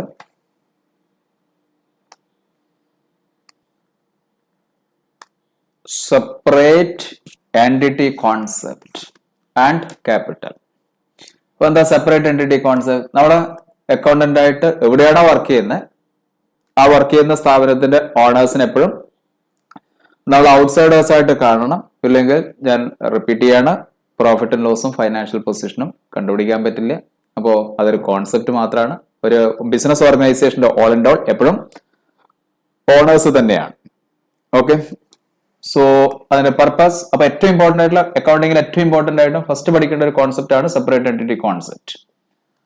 അപ്പോൾ ഒരു സ്ഥാപനത്തിന്റെ അക്കൗണ്ടിങ് വർക്ക് അക്കൗണ്ടിന്റെ നമ്മൾ സോഴ്സ് ഡോക്യുമെന്റ്സ് ആൻഡ് വൗച്ചേഴ്സ് നോക്കിയിട്ട് ജേണൽ ബുക്കിൽ എൻട്രി എഴുതി ലെഡ്ജർ ബുക്കിൽ അക്കൗണ്ട് പോസ്റ്റ് ചെയ്ത് ട്രയൽ ബാലൻസ് എടുത്ത് ഫൈനലൈസേഷൻ ചെയ്യുമ്പോൾ ഓണേഴ്സിനെ ഔട്ട്സൈഡേഴ്സ് ആയിട്ട് കണ്ടുകൊണ്ട് വേണം. അപ്പോൾ ഓണേഴ്സിന്റെ പേഴ്സണൽ ആയിട്ടുള്ള അല്ലെങ്കിൽ house hold expenses, losses, incomes and gains ഒന്നും നമ്മുടെ ബിസിനസ് സ്ഥാപനത്തിന്റെ എക്സ്പെൻസ് ആയിട്ടോ ലോസ് ആയിട്ടോ ഗെയിൻ ആയിട്ടോ ഒന്നും കാണിച്ചു കഴിഞ്ഞാൽ നമുക്ക് നമ്മുടെ സ്ഥാപനത്തിന്റെ പ്രോഫിറ്റ് ലോസും കണ്ടുപിടിക്കാൻ പറ്റില്ല. അതാണ് സെപ്പറേറ്റ് എൻറ്റിറ്റി കോൺസെപ്റ്റിന്റെ പുറകിലുള്ള പ്രിൻസിപ്പിൾ ഇതാണ്. So while following the accounting procedures by an accountant for a business, that is accounting work നമ്മൾ ജസ്റ്റ് സംസാരിച്ചു, ചെയ്ത് മനസ്സിലാക്കിയിട്ടില്ല. Journal to balance sheet, the accountant must consider the owners of the business as outsiders. ഇതൊരു concept മാത്രമാണ്. Truly all and all of a business organisation owner തന്നെയാണ്. Okay, അപ്പൊ ഇതിന്റെ പുറകിലുള്ള റീസൺ എക്സ്പ്ലെയിൻ ചെയ്ത് മനസ്സിലായി കാണുമെന്ന് വിചാരിക്കുന്നു. അതുകൊണ്ടാണ് അക്കൗണ്ടിങ് പഠിച്ചവർക്ക് അറിയാം, ഓണർ ഗൂഡ്സ് എടുത്തുകൊണ്ട് പോകുമ്പോഴേ ഓണറുടേതാണ് എന്നുള്ള ചിന്തയൊന്നും ഉണ്ടാവരുത്. ബുക്സ് ഓഫ് അക്കൗണ്ട്സിൽ ഡ്രോയിങ്സ് എന്നുള്ള ടേമിൽ ഉപയോഗിച്ചിട്ട് എഴുതാനുള്ള റീസൺസ് ഒക്കെ അതാണ്. ഓക്കെ, പിന്നെ അടുത്ത ക്യാപിറ്റൽ ആണ്. ഞാൻ പറഞ്ഞു അക്കൗണ്ടിങ് ലാംഗ്വേജ് ആണ്. ലാംഗ്വേജ് ആകുമ്പോൾ വേർഡുകൾ ഉണ്ടാവും. ആ വേർഡുകളുടെ മീനിങ് അക്കൗണ്ടിങ് ഡിക്ഷണറി മീനിങ് തന്നെ പഠിച്ചു കഴിഞ്ഞാൽ കുറച്ചുകൂടി പ്രാക്ടിക്കൽ ഓറിയന്റഡ് ആക്കാൻ പറ്റും. So capital, it is the word used in accounting language by an accountant for recording it into the books of account. Books of accounts journal ബുക്കും ledger ബുക്കും. When the owners of the business contributed cash and other asset into the business for conducting the business, അപ്പോഴാണ് capital എന്നുള്ള term record ചെയ്യാൻ വേണ്ടി ഉപയോഗിക്കേണ്ടത്. Capital is also known as owner's equity. അപ്പോൾ നമ്മളൊരു example start ചെയ്തു. ഒരു ബിസിനസ് സ്ഥാപനം, നമ്മുടെ പ്രോഡക്റ്റ് പേനയാണെന്ന് പറഞ്ഞു, ഓണർ ഞാനാണ്, ഓണറായ എന്നെ നിങ്ങൾ ഔട്ട്സൈഡേഴ്സ് ആയിട്ട് കാണണം.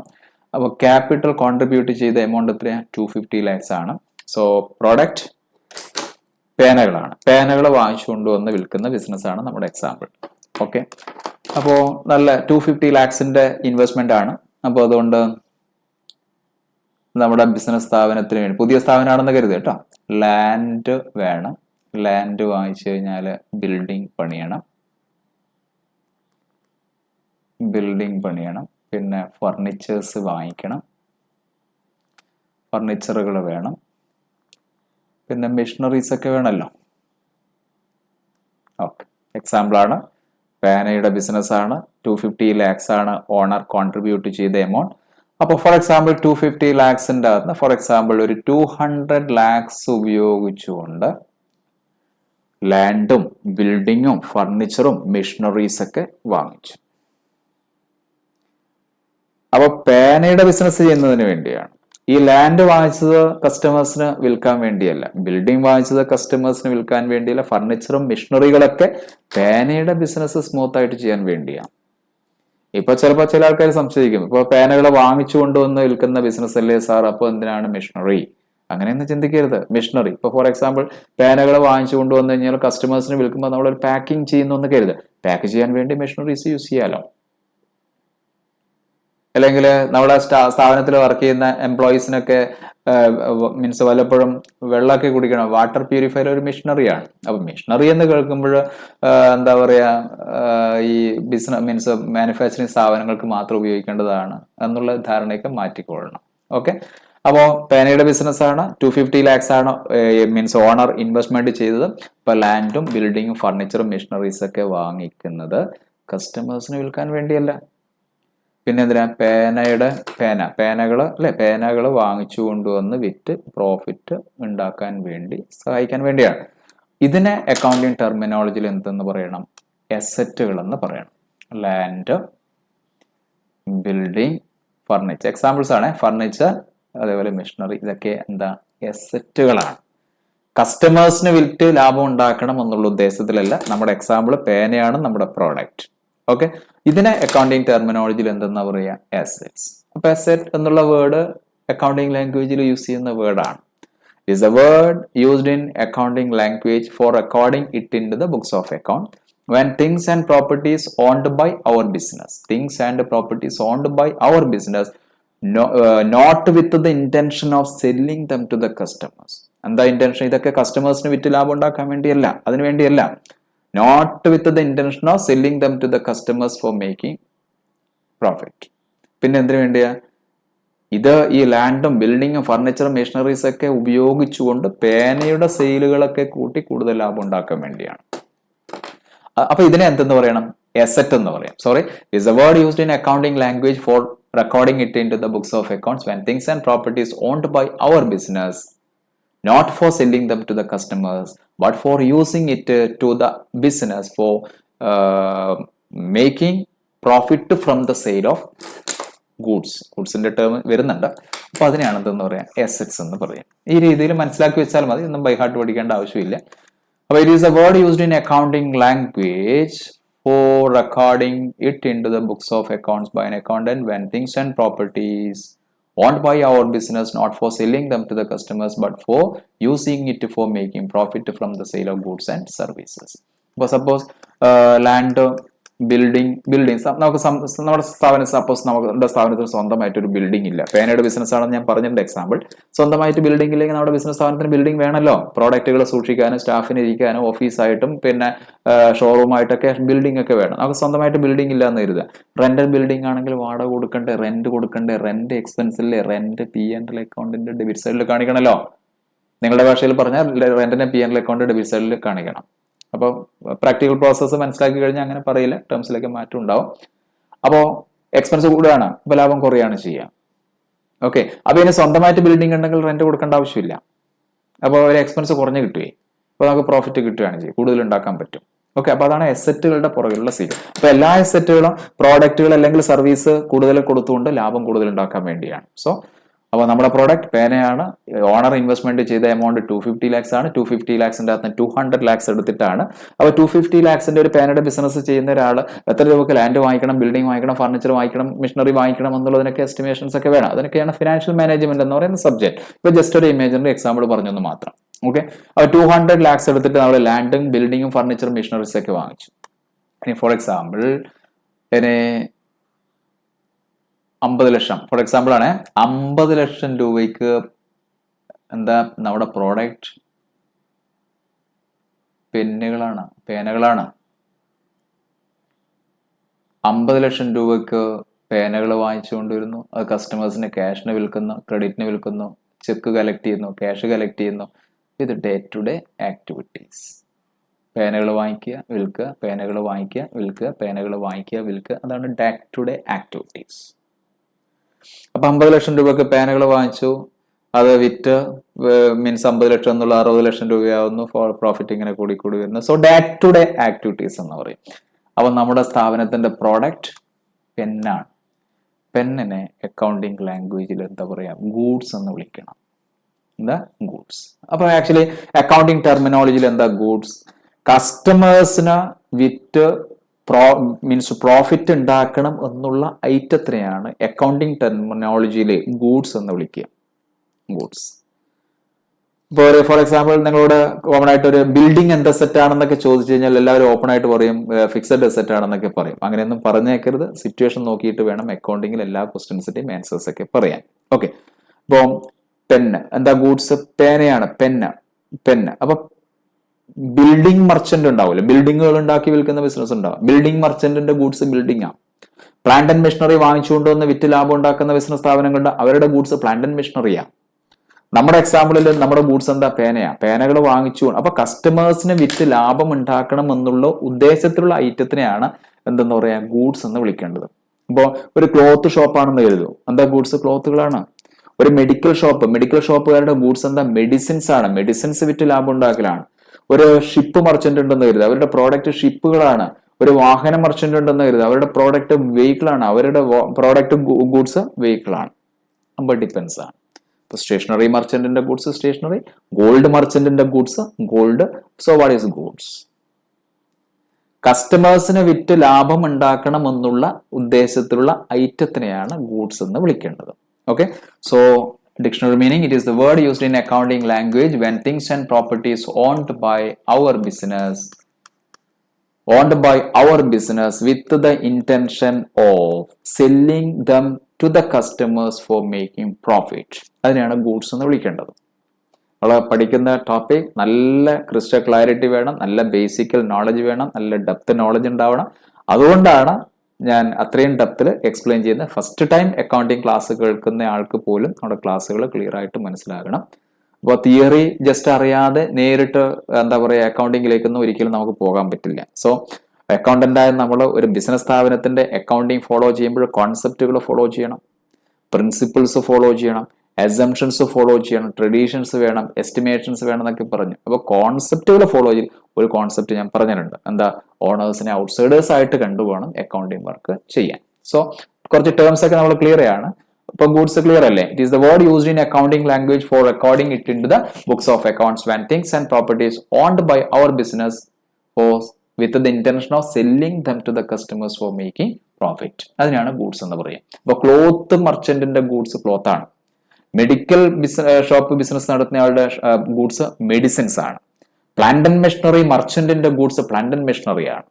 ഓക്കെ, അപ്പോൾ ഈ ടേംസ് ക്ലിയർ ആയി കാണുമെന്ന് വിചാരിക്കുന്നു. സോ ടേംസ് ഒരു സെപ്പറേറ്റ് എൻറ്റിറ്റി കോൺസെപ്റ്റ് സംസാരിച്ചു. Capital, asset, goods. ഇനി നമ്മൾ ഗൂഡ്സ് വാങ്ങിച്ച് ഇപ്പൊ ഫോർ എക്സാമ്പിൾ പേനകൾ നമ്മുടെ ഷോപ്പിലേക്ക് വാങ്ങിച്ചു കൊണ്ടുവന്നിട്ട് കസ്റ്റമേഴ്സിന് വിൽക്കണമെങ്കിൽ എക്സ്പെൻസുകൾ സ്പെൻഡ് ചെയ്യണം. പ്രോഡക്റ്റ് വാങ്ങിച്ചിട്ട് നമ്മുടെ ഷോപ്പിലേക്ക് എത്തിക്കാൻ ട്രാൻസ്പോർട്ടേഷൻ ചാർജസ് കൊടുക്കണം. ചിലപ്പോൾ വിൽക്കണമെങ്കിൽ അഡ്വർടൈസ്മെന്റ് എക്സ്പെൻസ് കൊടുക്കും. ചിലപ്പോൾ ഗോഡൌൺ റെന്റ് കൊടുക്കേണ്ടി വരും. ചിലപ്പോൾ വർക്കേഴ്സിന് വേജസ് കൊടുക്കേണ്ടി വരും. സ്റ്റാഫിനെ അപ്പോയിന്റ് ചെയ്യണം. അപ്പൊ ഇതിനൊക്കെയാണ് എക്സ്പെൻസസ് ആൻഡ് ലോസസ് എന്ന് പറയുക. അപ്പൊ ടേംസ് ജസ്റ്റ് പറഞ്ഞെന്ന് മാത്രം. അപ്പൊ എക്സ്പെൻസസ് സ്പെൻഡ് ചെയ്യാതെ നമുക്ക് ഇൻകംസ് ഉണ്ടാവില്ല. പ്രോഡക്റ്റ് വാങ്ങിച്ചു കഴിഞ്ഞാലേ അത് വിൽക്കാൻ പറ്റുള്ളൂ. പ്രോഡക്റ്റ് പർച്ചേസ് ചെയ്യുക എന്നുള്ളത് എക്സ്പെൻസ് ആണ്. വിൽക്കുക എന്നുള്ളത് വിൽക്കണമെങ്കിൽ വാങ്ങിച്ചാലല്ലേ വിൽക്കാൻ പറ്റുള്ളൂ. So expenses and losses and incomes and gains terms ആണ് കേട്ടോ. ക്യാപിറ്റൽ, നമുക്ക് ആ പ്രാക്ടിക്കൽ പ്രോസസ് ഒക്കെ നമുക്ക് സ്റ്റാർട്ട് ചെയ്യാം. ക്യാപിറ്റൽ, അസറ്റ്, ഗൂഡ്സ്, പിന്നെ expenses and losses. Expenses and losses. Expenses spend ചെയ്ത് കഴിഞ്ഞാലല്ലേ നമുക്ക് വരുമാനം ഉണ്ടാക്കാൻ പറ്റുള്ളൂ. വരുമാനം ഇൻകംസ് ഈസി ആയിട്ട് കിട്ടില്ലല്ലോ. ഈ എക്സ്പെൻസസ് സ്പെൻഡ് ചെയ്ത് കഴിഞ്ഞാൽ കിട്ടുന്ന റിട്ടേൺ ആണ് എന്ത്? Incomes and gains. Expenses and losses വിശദമായിട്ട് പിന്നീട് ആവാം. പിന്നെ അടുത്ത ടേം എന്താ? Incomes and gains. അപ്പൊ ഒരു ബിസിനസ് ഓർഗനൈസേഷനിൽ എന്ത് കാര്യം ചെയ്യുന്നതും ഒരു ബിസിനസ് ഓർഗനൈസേഷനിൽ എന്ത് കാര്യം ചെയ്യുന്നതും ഓണേഴ്സ് കോൺട്രിബ്യൂട്ട് ചെയ്ത ക്യാപിറ്റലിന്റെ അകത്തുനിന്നാണ് ക്യാപിറ്റൽ. ഇപ്പൊ ക്യാപിറ്റൽ 250 lakhs ആണ്. അതിന്റെ അകത്തുനിന്ന് പൈസ ഉപയോഗിച്ചിട്ടാണ് എസറ്റുകൾ വാങ്ങിച്ചത്. അതിന്റെ അകത്തുനിന്ന് പൈസ ഉപയോഗിച്ചിട്ടാണല്ലോ ഗൂഡ്സ്, കസ്റ്റമേഴ്സിന് വിൽക്കേണ്ട ഗൂഡ്സ്. അതിന്റെ അകത്തുനിന്ന് പൈസ ഉപയോഗിച്ചിട്ടല്ലേ സ്റ്റാഫിന് സാലറി കൊടുക്കുക, വർക്കേഴ്സിന് വേജസ് കൊടുക്കണം, റൈറ്റ്? അഡ്വർടൈസ്മെന്റ് എക്സ്പെൻസസ് ഒക്കെ പെൻഡ് ചെയ്യണം. അപ്പൊ ഒരു ബിസിനസ് സ്ഥാപനത്തിൽ എന്ത് കാര്യം ചെയ്യുന്നതും ഓണർ കോൺട്രിബ്യൂട്ട് ചെയ്ത ക്യാപിറ്റലിന്റെ അകത്തുനിന്നാണ്. എന്ത് കാര്യം ചെയ്യുന്നതും പ്രോഡക്റ്റ് വിറ്റ് ലാഭം ഉണ്ടാക്കാൻ വേണ്ടിയാണ്. ഓക്കെ, അപ്പോ ഇമ്പോർട്ടന്റ് ആയിട്ടുള്ള ടേംസ് ഞാൻ സംസാരിച്ചിട്ടുണ്ട്. ക്യാപിറ്റൽ, പിന്നെ separate entity concept, capital, assets, goods. വാങ്ങിച്ച് വിറ്റ് ലാഭം ഉണ്ടാക്കണമെങ്കിൽ എക്സ്പെൻസസ് സ്പെൻഡ് ചെയ്യണം. എക്സ്പെൻസസ് സ്പെൻഡ് ചെയ്ത് കഴിഞ്ഞാൽ ഇൻകംസ് ആൻഡ് ഗെയിൻസ് ഉണ്ടാവാം. ഓക്കെ, അപ്പോൾ നമുക്ക് പ്രാക്ടിക്കൽ പ്രോസസ്സ് സ്റ്റാർട്ട് ചെയ്യുന്നതിന്റെ ഭാഗമായിട്ടുള്ള ഇമ്പോർട്ടന്റ് ആയിട്ടുള്ള ടേംസുകളാണ് ഞാൻ സംസാരിച്ചത്.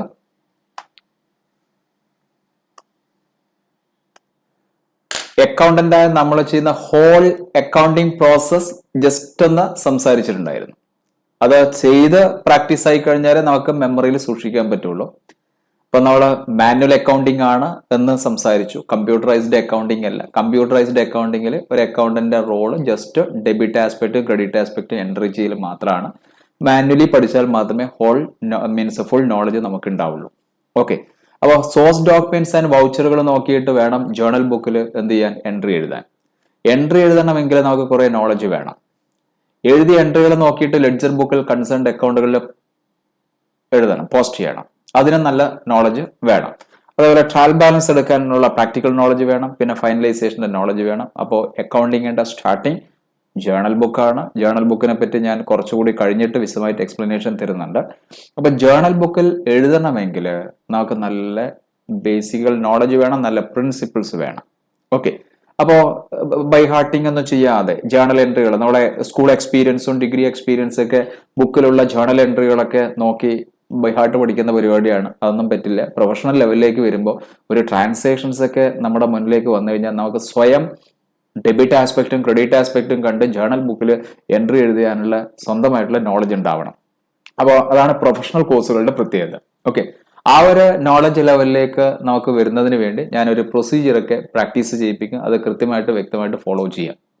അപ്പം ജേർണൽ ബുക്കിൽ ജേർണൽ എൻട്രി എഴുതണ്ടെങ്കിൽ കുറച്ചുകൂടി എക്സ്ട്രാ ഡെപ്ത് നോളജുകൾ ഉണ്ടാവണം എന്നാണ് പറഞ്ഞു വരുന്നത്. അപ്പൊ അതിന്റെ പ്രാക്ടീസിന്റെ ഭാഗമായിട്ട് ഇപ്പോൾ നമുക്കറിയാം, നമ്മൾ അക്കൗണ്ടന്റ് ആയിട്ട് വർക്ക് ചെയ്തുകൊണ്ടിരിക്കുന്ന സ്ഥാപനത്തിൽ ഇടപാടുകൾ ഉണ്ടാവുമല്ലോ, ട്രാൻസാക്ഷൻസ് ഉണ്ടാവും, പ്രോഡക്റ്റ്, ഗൂഡ്സ്, അല്ലെ? ആ ടേംസുകളൊക്കെ ക്ലിയർ ആയിക്കൊള്ളണം. നമ്മൾ ഓൾറെഡി പഠിച്ച terms capital, asset, goods, expenses and losses, incomes and gains. Okay, അപ്പോ ആ ഇത്രയും ടേമുകളുടെ ബേസിസിൽ ജസ്റ്റ് ഞാൻ ബേസിക് ലെവൽ കാര്യങ്ങൾ സ്റ്റാർട്ട് ചെയ്യാണ്. അപ്പോൾ നമുക്ക് ബുക്സ് ഓഫ് അക്കൗണ്ട്സിൽ ഫസ്റ്റ് ജേർണൽ ബുക്കാണ്. ജേർണൽ ബുക്കിൽ നമുക്ക് സെന്റൻസ് ആയിട്ടോ പാരഗ്രാഫ് ആയിട്ടോ പ്രൊസി ആയിട്ടോ ഷോർട്ട് സ്റ്റോറി ആയിട്ടൊന്നും എഴുതാൻ പറ്റില്ല. ഒരു beautiful style double entry language ആണ്. നമുക്ക് അക്കൗണ്ടിങ് പഠിച്ചവർക്ക് അറിയാം, ഒരു debit aspect, amount, credit aspect, amount എന്നുള്ള രീതിയിലും ഫോർമാറ്റൊക്കെ വരച്ചിട്ട് വേണം ജേർണൽ ബുക്ക് റെഡിയാക്കാൻ. അപ്പോ ബുക്കുകളിലുള്ള എൻട്രി പഠിക്കുക എന്നുള്ളതിലുപരി എന്ത് ട്രാൻസാക്ഷൻസ് വന്നു കഴിഞ്ഞാലും നമുക്ക് സ്വന്തം ജേർണൽ എൻട്രി എഴുതാനുള്ള നോളജ് നമുക്ക് പ്രൊഫഷണൽ ലെവലിൽ ഉണ്ടാവണം.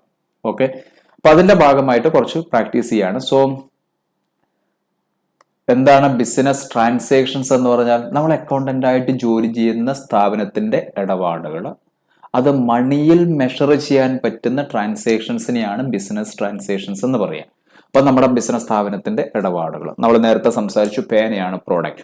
പേനകൾ വാങ്ങിച്ചു കൊണ്ടുവരുന്നു, പേനകൾ വിൽക്കുന്നു, പേനകൾ വാങ്ങിക്കുന്നതിന്റെ ഭാഗമായിട്ട് ചില മറ്റുള്ള എക്സ്പെൻസുകൾ ഉണ്ടാവുന്നു, എസറ്റുകൾ വാങ്ങിക്കുന്നു. അപ്പൊ അങ്ങനെയുള്ള മണിയിൽ മെഷർ ചെയ്യാൻ പറ്റുന്ന ഇടപാടുകളെയാണ് ബിസിനസ് ട്രാൻസാക്ഷൻസ് എന്ന് പറയുക. All those transactions related to our business which can be measured in terms of money as per money measurement concept is known as business transaction. ഇനി ബിസിനസിന്റെ ട്രാൻസാക്ഷൻ നമുക്ക് ക്യാഷ് ട്രാൻസാക്ഷൻസ് എന്നും credit transactions എന്നും രണ്ടായിട്ട് classify ചെയ്യാം.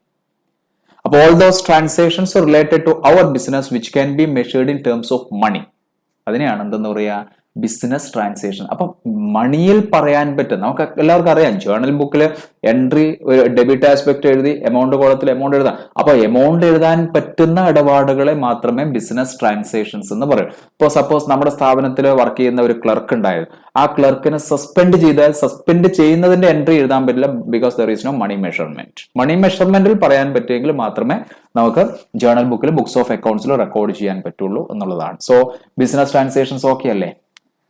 നമ്മളെ work ചെയ്തുകൊണ്ടിരിക്കുന്ന സ്ഥാപനത്തിൽ മണിയിൽ പറയാൻ പറ്റുന്ന ഇടപാടുകളെയാണ് ബിസിനസ് ട്രാൻസാക്ഷൻസ് എന്ന് പറയുക. ആ ഇടപാടുകൾ തന്നെ ക്യാഷ് ട്രാൻസാക്ഷൻ ആവാം, ക്രെഡിറ്റ് ട്രാൻസാക്ഷൻ ആവാം.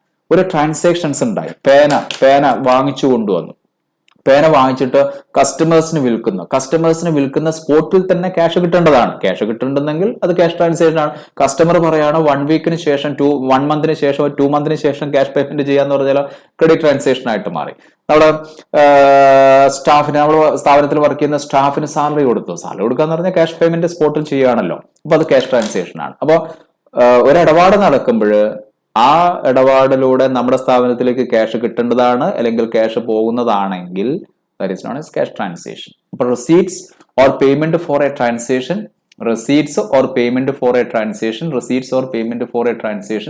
made on the spot of the transaction. ആ ഇടപാട് ഉണ്ടാവുന്ന ദിവസം തന്നെ ക്യാഷ് കിട്ടേണ്ട ഇടപാടുകളാണെങ്കിൽ നമ്മുടെ സ്ഥാപനത്തിലേക്ക് ക്യാഷ് കിട്ടുന്നുണ്ട്, ക്യാഷ് കൊടുക്കേണ്ട ഇടപാടാണെങ്കിൽ നമ്മുടെ സ്ഥാപനം ക്യാഷ് കൊടുക്കുന്നുണ്ടെങ്കിൽ that is known as cash transaction. ഇനി ട്രാൻസാക്ഷൻസ് ഉണ്ടാവുന്ന സമയത്ത് തന്നെ നമ്മുടെ മാർക്കർ പേനകളാണ് പ്രോഡക്റ്റ് എന്ന് നമ്മൾ പറഞ്ഞു. ഇനി നമ്മുടെ സ്ഥാനത്തിലേക്ക് ഒരു ഫർണിച്ചർ വേണം. ഒരു ഫർണിച്ചർ ഷോപ്പിൽ പോയിട്ട് ഫർണിച്ചർ വാങ്ങിച്ചു, ബട്ട് പൈസ കൊടുത്തിട്ടില്ല. അപ്പൊ ക്യാഷ് കൊടുക്കേണ്ടതാണല്ലോ. അപ്പൊ ക്യാഷ് സ്പോട്ടിൽ തന്നെ കൊടുക്കുന്നില്ല. അപ്പോൾ സെല്ലറോട് നമ്മൾ പറയുന്നു 1 മന്തിന് ശേഷം പേയ്മെന്റ് ചെയ്യുക. So that is a credit transaction. അപ്പൊ എന്താ credit transaction? Receipt or payment for a transaction not made. പൈസ കിട്ടേണ്ട ഇടപാടുകളാണെങ്കിലും പൈസ കൊടുക്കേണ്ട ഇടപാടുകളാണെങ്കിലും നമ്മുടെ സ്ഥാപനം പൈസ കൊടുക്കുന്നില്ല, പൈസ നമുക്ക് കിട്ടുന്നില്ല എങ്കിൽ ആ ട്രാൻസാക്ഷന്റെ റെസീറ്റ്സും പേയ്മെന്റും postpone for a future date ആണെങ്കിൽ that is known as credit transaction. വളരെ നോളജ് ഉണ്ടാവുകയും വേണം. അറ്റ് ദ സെയിം ടൈം നമുക്ക് എന്ത് ട്രാൻസാക്ഷൻസ് നമ്മുടെ മുന്നിലേക്ക് വന്നു കഴിഞ്ഞാൽ നമുക്ക് സ്വയം ജേർണൽ എൻട്രി സെറ്റ് ചെയ്യാനുള്ള കപ്പാസിറ്റി നിർബന്ധമായിട്ടും പ്രൊഫഷണൽ ലെവലിൽ ഉണ്ടാവണം. അതിനു വേണ്ടിയുള്ള പ്രാക്ടീസ് ആണ് ഇത് കേട്ടോ. സോ എല്ലാവർക്കും ബിസിനസ് ട്രാൻസാക്ഷൻ എന്താണെന്ന് മനസ്സിലായി കാണുമല്ലോ. മണിയിൽ പറയാൻ പറ്റുന്ന ട്രാൻസാക്ഷൻസിനെയാണ് ബിസിനസ് ട്രാൻസാക്ഷൻസ് എന്ന് പറയാം. അപ്പോൾ ഇത് രണ്ടാമത്തെ കോൺസെപ്റ്റ് ആണ്. എന്താ സെപ്പറേറ്റ് എൻറ്റിറ്റി കോൺസെപ്റ്റ്? നമ്മൾ അക്കൗണ്ടന്റ് ആയിട്ട് ജോലി ചെയ്യുന്ന സ്ഥാപനത്തിന്റെ ഓണേഴ്സിന് നമ്മൾ ഔട്ട്സൈഡേഴ്സ് എന്ന പോലെ കരുതി വേണം ജേർണൽ ടു ബാലൻസ് ഷീറ്റ് ചെയ്യാൻ. ഓക്കെ, ഓണറുടെ personal and family related expenses, losses, incomes and gains ഒന്നും നമ്മുടെ സ്ഥാപനത്തിന്റെ expenses, losses, incomes and gains ആയിട്ട് റെക്കോർഡ് ചെയ്ത് കഴിഞ്ഞാൽ നമ്മുടെ സ്ഥാപനത്തിന്റെ പ്രോഫിറ്റ് ആൻഡ് ലോസ് ഒന്നും കറക്റ്റ് ആയിട്ട് കാൽക്കുലേഷൻ ചെയ്യാൻ പറ്റില്ല. അപ്പൊ അതുകൊണ്ട് ഓണേഴ്സിനെ എപ്പോഴും സെപ്പറേറ്റ് ആയിട്ട് കാണണം. അതൊരു കോൺസെപ്റ്റ് ആണ്. വളരെ ഇമ്പോർട്ടന്റ് ആയിട്ടുള്ള രണ്ടാമത്തെ ഒരു കോൺസെപ്റ്റ് എന്താ? നമ്മുടെ ബുക്സ് ഓഫ് അക്കൗണ്ട്, ജേർണൽ ബുക്കും ലെഡ്ജർ ബുക്കും ആണ്. ബുക്സ് ഓഫ് അക്കൗണ്ട്സിൽ റെക്കോർഡ് ചെയ്യണമെങ്കിൽ മണി മെഷർമെന്റ് ഉണ്ടാവണം. മണിയിൽ മെഷർ ചെയ്യാൻ പറ്റുന്ന ട്രാൻസാക്ഷൻസ് മാത്രമേ നമ്മുടെ ബുക്സ് ഓഫ് അക്കൗണ്ട്സിൽ റെക്കോർഡ് ചെയ്യാൻ പറ്റുള്ളൂ. കാരണം അക്കൗണ്ടിങ്ങിന്റെ starting book double entry system നമ്മൾ ഫോളോ ചെയ്യുമ്പോൾ സ്റ്റാർട്ടിംഗ് ബുക്ക് ജേർണൽ ബുക്കാണ്. ജേർണൽ ബുക്കിനെ പറ്റി എക്സ്ട്രാ ഒരുപാട് കാര്യങ്ങൾ സംസാരിക്കാനുണ്ട്. ഓക്കെ, അപ്പോൾ ഒരു നമ്മളെ അക്കൗണ്ടന്റായിട്ട് ജോലി ചെയ്യുന്ന സ്ഥാപനത്തിൽ ഒരു ട്രാൻസാക്ഷൻസ് ഉണ്ടായി. ആ ട്രാൻസാക്ഷൻസ് ഉണ്ടായി കഴിഞ്ഞാൽ അക്കൗണ്ടന്റായി നമ്മൾ ബുക്സ് ഓഫ് അക്കൗണ്ട്സിൽ എഴുതുമ്പോഴേ മനസ്സിലാദ്യം എന്ത് ചിന്തിക്കണം? അത് ക്യാഷ് ട്രാൻസാക്ഷൻ ആണോ, ആദ്യം ബിസിനസ് ട്രാൻസാക്ഷൻ ആണോ നോക്കണം. കാരണം മണി മെഷർമെന്റ് ഉണ്ടോ നോക്കണം. അതിനുശേഷം നമ്മൾ ഐഡന്റിഫൈ ചെയ്യേണ്ടത് എന്താ? ക്യാഷ് ട്രാൻസാക്ഷൻ ആണോ ക്രെഡിറ്റ് ട്രാൻസാക്ഷൻ ആണോ എന്നുള്ള കാര്യം ഐഡന്റിഫൈ ചെയ്യണം. അങ്ങനെ ഐഡന്റിഫൈ ചെയ്താൽ മാത്രമേ വളരെ കൃത്യമായിട്ട് തെറ്റുകളൊന്നും കൂടാതെ ബുക്സ് ഓഫ് അക്കൗണ്ട്സിൽ റെക്കോർഡ് ചെയ്യാൻ നമുക്ക് പറ്റുള്ളൂ. ഓക്കെ, അപ്പോൾ business transaction may be cash transaction ആവാം, ക്രെഡിറ്റ് ട്രാൻസാക്ഷൻ ആവാം. ഇടപാട് ഉണ്ടാകുന്ന സമയത്ത് തന്നെ ക്യാഷ് കിട്ടേണ്ടതാണെങ്കിലും ക്യാഷ് കൊടുക്കേണ്ടതാണെങ്കിലും കൊടുക്കുന്നു, അല്ലെങ്കിൽ കിട്ടുന്നു എങ്കിൽ ദാറ്റ് ഈസ് ക്യാഷ് ട്രാൻസാക്ഷൻ. ഇടപാട് ഉണ്ടാകുന്ന സമയത്ത് തന്നെ ക്യാഷ് കിട്ടേണ്ടതാണെങ്കിലും ക്യാഷ് കൊടുക്കേണ്ടതാണെങ്കിലും സ്പോട്ടിൽ തന്നെ ചെയ്യാതെ postpone for a future date ആണെങ്കിൽ that is known as credit transaction. Okay, വളരെ ബേസിക് ലെവലാണ്, വളരെ ഡെപ്തിലാണ് എക്സ്പ്ലെയിൻ ചെയ്യുന്നത്. ഓക്കെ, അപ്പോൾ അക്കൗണ്ട്സ് അറിയുന്ന ആൾക്കാർ ഇതൊക്കെ ജസ്റ്റ് നല്ലതുപോലെ കേട്ട് മനസ്സിലാക്കാൻ ശ്രമിക്കുക. കാരണം അറിയാത്ത ഈ മീൻസ് സ്റ്റാർട്ടിങ് മുതലേ ഇങ്ങനെ സംസാരിച്ചാൽ അതിനൊരു വ്യക്തത ഉണ്ടാവുള്ളൂ. പഠിച്ചതാണെങ്കിൽ പോലും അറിയാത്ത ഒരുപാട് കാര്യങ്ങൾ നിങ്ങൾക്ക് ഉണ്ടാവും. അപ്പൊ അതൊക്കെ ക്ലിയർ ആക്കുന്നതാണ് കേട്ടോ. ജസ്റ്റ് ഫോർ പ്രാക്ടീസ് കുറച്ച് എക്സാമ്പിൾസ് സെറ്റ് ചെയ്തിട്ടുണ്ട്. ജസ്റ്റ് ഫോർ പ്രാക്ടീസ് ആണ്, കുറച്ച് എക്സാമ്പിൾസ് സെറ്റ് ചെയ്തിട്ടുണ്ട്. നമുക്ക് ആദ്യം എന്താ പറയുക, ഇത് ബിസിനസ് ട്രാൻസാക്ഷൻ ആണോ ക്യാഷ് ട്രാൻസാക്ഷൻ ആണോ ക്രെഡിറ്റ് ട്രാൻസാക്ഷൻ ആണോ ഐഡന്റിഫൈ ചെയ്യാൻ പറ്റുമോ നോക്കാം. അതിൽ ജസ്റ്റ് നമ്മൾ ഈ ഞാനിപ്പോൾ കുറച്ച് നോട്ട്സുകളൊക്കെ എഴുതി കാണിച്ചിട്ടുണ്ടല്ലോ, അത് വേണമെങ്കിൽ നിങ്ങൾക്ക് നിങ്ങളുടെ നോട്ട്ബുക്കിൽ റെക്കോർഡ് ചെയ്ത് വെക്കാം. ഇതൊക്കെ പ്രാക്ടിക്കൽ ടിപ്പുകളാണ്, പ്രാക്ടിക്കൽ നോളജ് ഉണ്ടാക്കാനുള്ള ടിപ്പുകളാണ്. ഇത് കാഷ്വലി വല്ലപ്പോഴും ജസ്റ്റ് ഒന്ന് വായിച്ചാൽ മതി. ഓക്കെ, നമ്മുടെ ക്ലാസ് സ്റ്റാർട്ട് ചെയ്യുമ്പോൾ തന്നെ സംസാരിച്ചു, അക്കൗണ്ടന്റ് ആണ്, അക്കൗണ്ടന്റ് ഒബ്ജക്റ്റീവ് എന്താണ്, അക്കൗണ്ടിങ് ചെയ്യുമ്പോൾ പ്രോഫിറ്റ് ലോസും ഫൈനാൻഷ്യൽ പൊസിഷനും കണ്ടുപിടിക്കാൻ സിസ്റ്റംസ് ഫോളോ ചെയ്യണം. പിന്നെ അക്കൗണ്ടിങ് വർക്ക് ചെയ്യുമ്പോൾ കോൺസെപ്റ്റുകളും പ്രിൻസിപ്പിൾസും ട്രഡീഷൻസും എസ്റ്റിമേഷൻസും ജഡ്ജ്മെന്റുകളും ഫോളോ ചെയ്യണം. അതൊന്നും എക്സ്പ്ലെയിൻ ചെയ്തില്ല. രണ്ട് കോൺസെപ്റ്റുകൾ സംസാരിച്ചു. ഒന്ന് separate entity concept and money measurement concept. ഇതൊക്കെ ഒറ്റ വാക്കിൽ മനസ്സിലാക്കി എടുക്കാനേ ഉള്ളൂ. സെപ്പറേറ്റ് എൻറ്റിറ്റി കോൺസെപ്റ്റ് ഓണേഴ്സിനെ ഔട്ട്സൈഡേഴ്സ് ആയിട്ട് കണ്ടുകൊണ്ട് വേണം അക്കൗണ്ട് ചെയ്യാൻ. മണി മെഷർമെന്റ്, മണിയിൽ പറയാൻ പറ്റാത്ത ഒരു കാര്യങ്ങളും ബുക്സ് ഓഫ് അക്കൗണ്ട്സിൽ റെക്കോർഡ് ചെയ്യാൻ പറ്റില്ല. ഓക്കെ, അപ്പൊ നമുക്ക് വളരെ ഞാൻ പറഞ്ഞിട്ടുണ്ട്, ബുക്സ് സ്റ്റഡി മെറ്റീരിയൽസിലൊക്കെയുള്ള എൻട്രി പഠിക്കാനല്ല നമ്മുടെ ലക്ഷ്യം. എന്ത് ട്രാൻസാക്ഷൻസ് ഉണ്ടായി കഴിഞ്ഞാൽ നമുക്ക് സ്വയം എൻട്രി സെറ്റ് ചെയ്യാനുള്ള കപ്പാസിറ്റിയാണ് വേണ്ടത്. അപ്പൊ അതിന്റെ ഭാഗമായിട്ടാണ് ഈ പ്രാക്ടീസ് ചെയ്യുന്നത്. സിമ്പിൾ ട്രാൻസാക്ഷൻസ് ആണ് പ്രാക്ടീസ് ചെയ്യുന്നത്. Rajkiran contributed capital.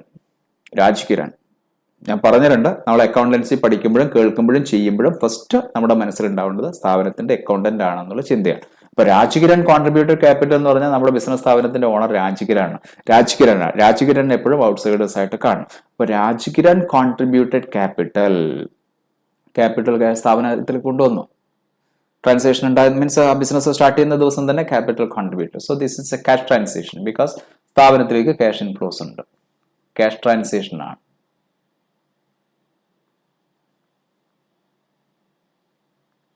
First transaction cash transaction ആണ്.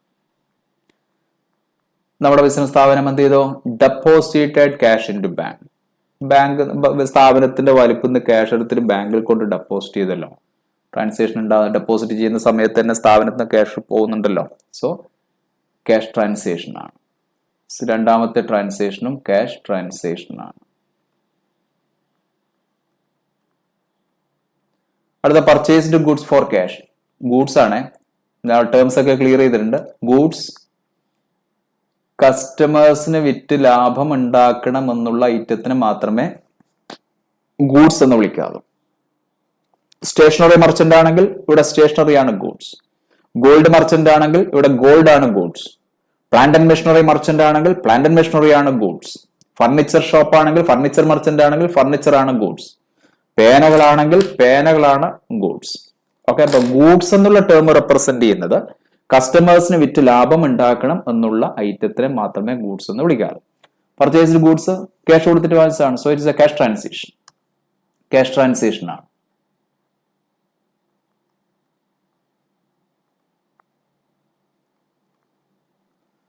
സോൾഡ് ഗൂഡ്സ് ആണ്. Sold goods for cash. സാധനം വിൽക്കുന്ന സമയത്ത് തന്നെ ക്യാഷ് കിട്ടിയല്ലോ. So that is a cash transaction. ഇതൊക്കെ ക്യാഷ് ട്രാൻസാക്ഷൻ ആണ്.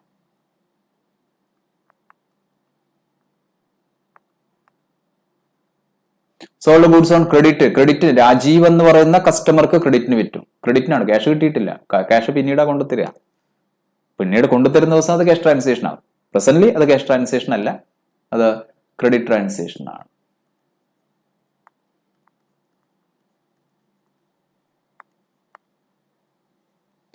പെയ്ഡ് സാലറീസ്, സ്റ്റാഫിന് സാലറീസ് കൊടുക്കുന്നു. നമ്മുടെ സ്ഥാപനം സ്റ്റാഫിന്റെ സാലറീസ് കൊടുത്തു. ക്യാഷ് ട്രാൻസാക്ഷൻ ആണ്.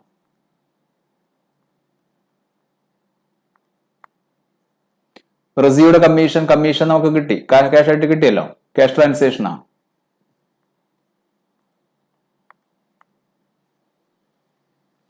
പർച്ചേസ്ഡ് ബിൽഡിംഗ് വാങ്ങിച്ചു, ഗൂഡ്സ് അല്ല കേട്ടോ, വിൽക്കാനുള്ളതല്ല, ബിൽഡിംഗ് അസറ്റാ, ക്യാഷ് ട്രാൻസാക്ഷൻ ആണ്.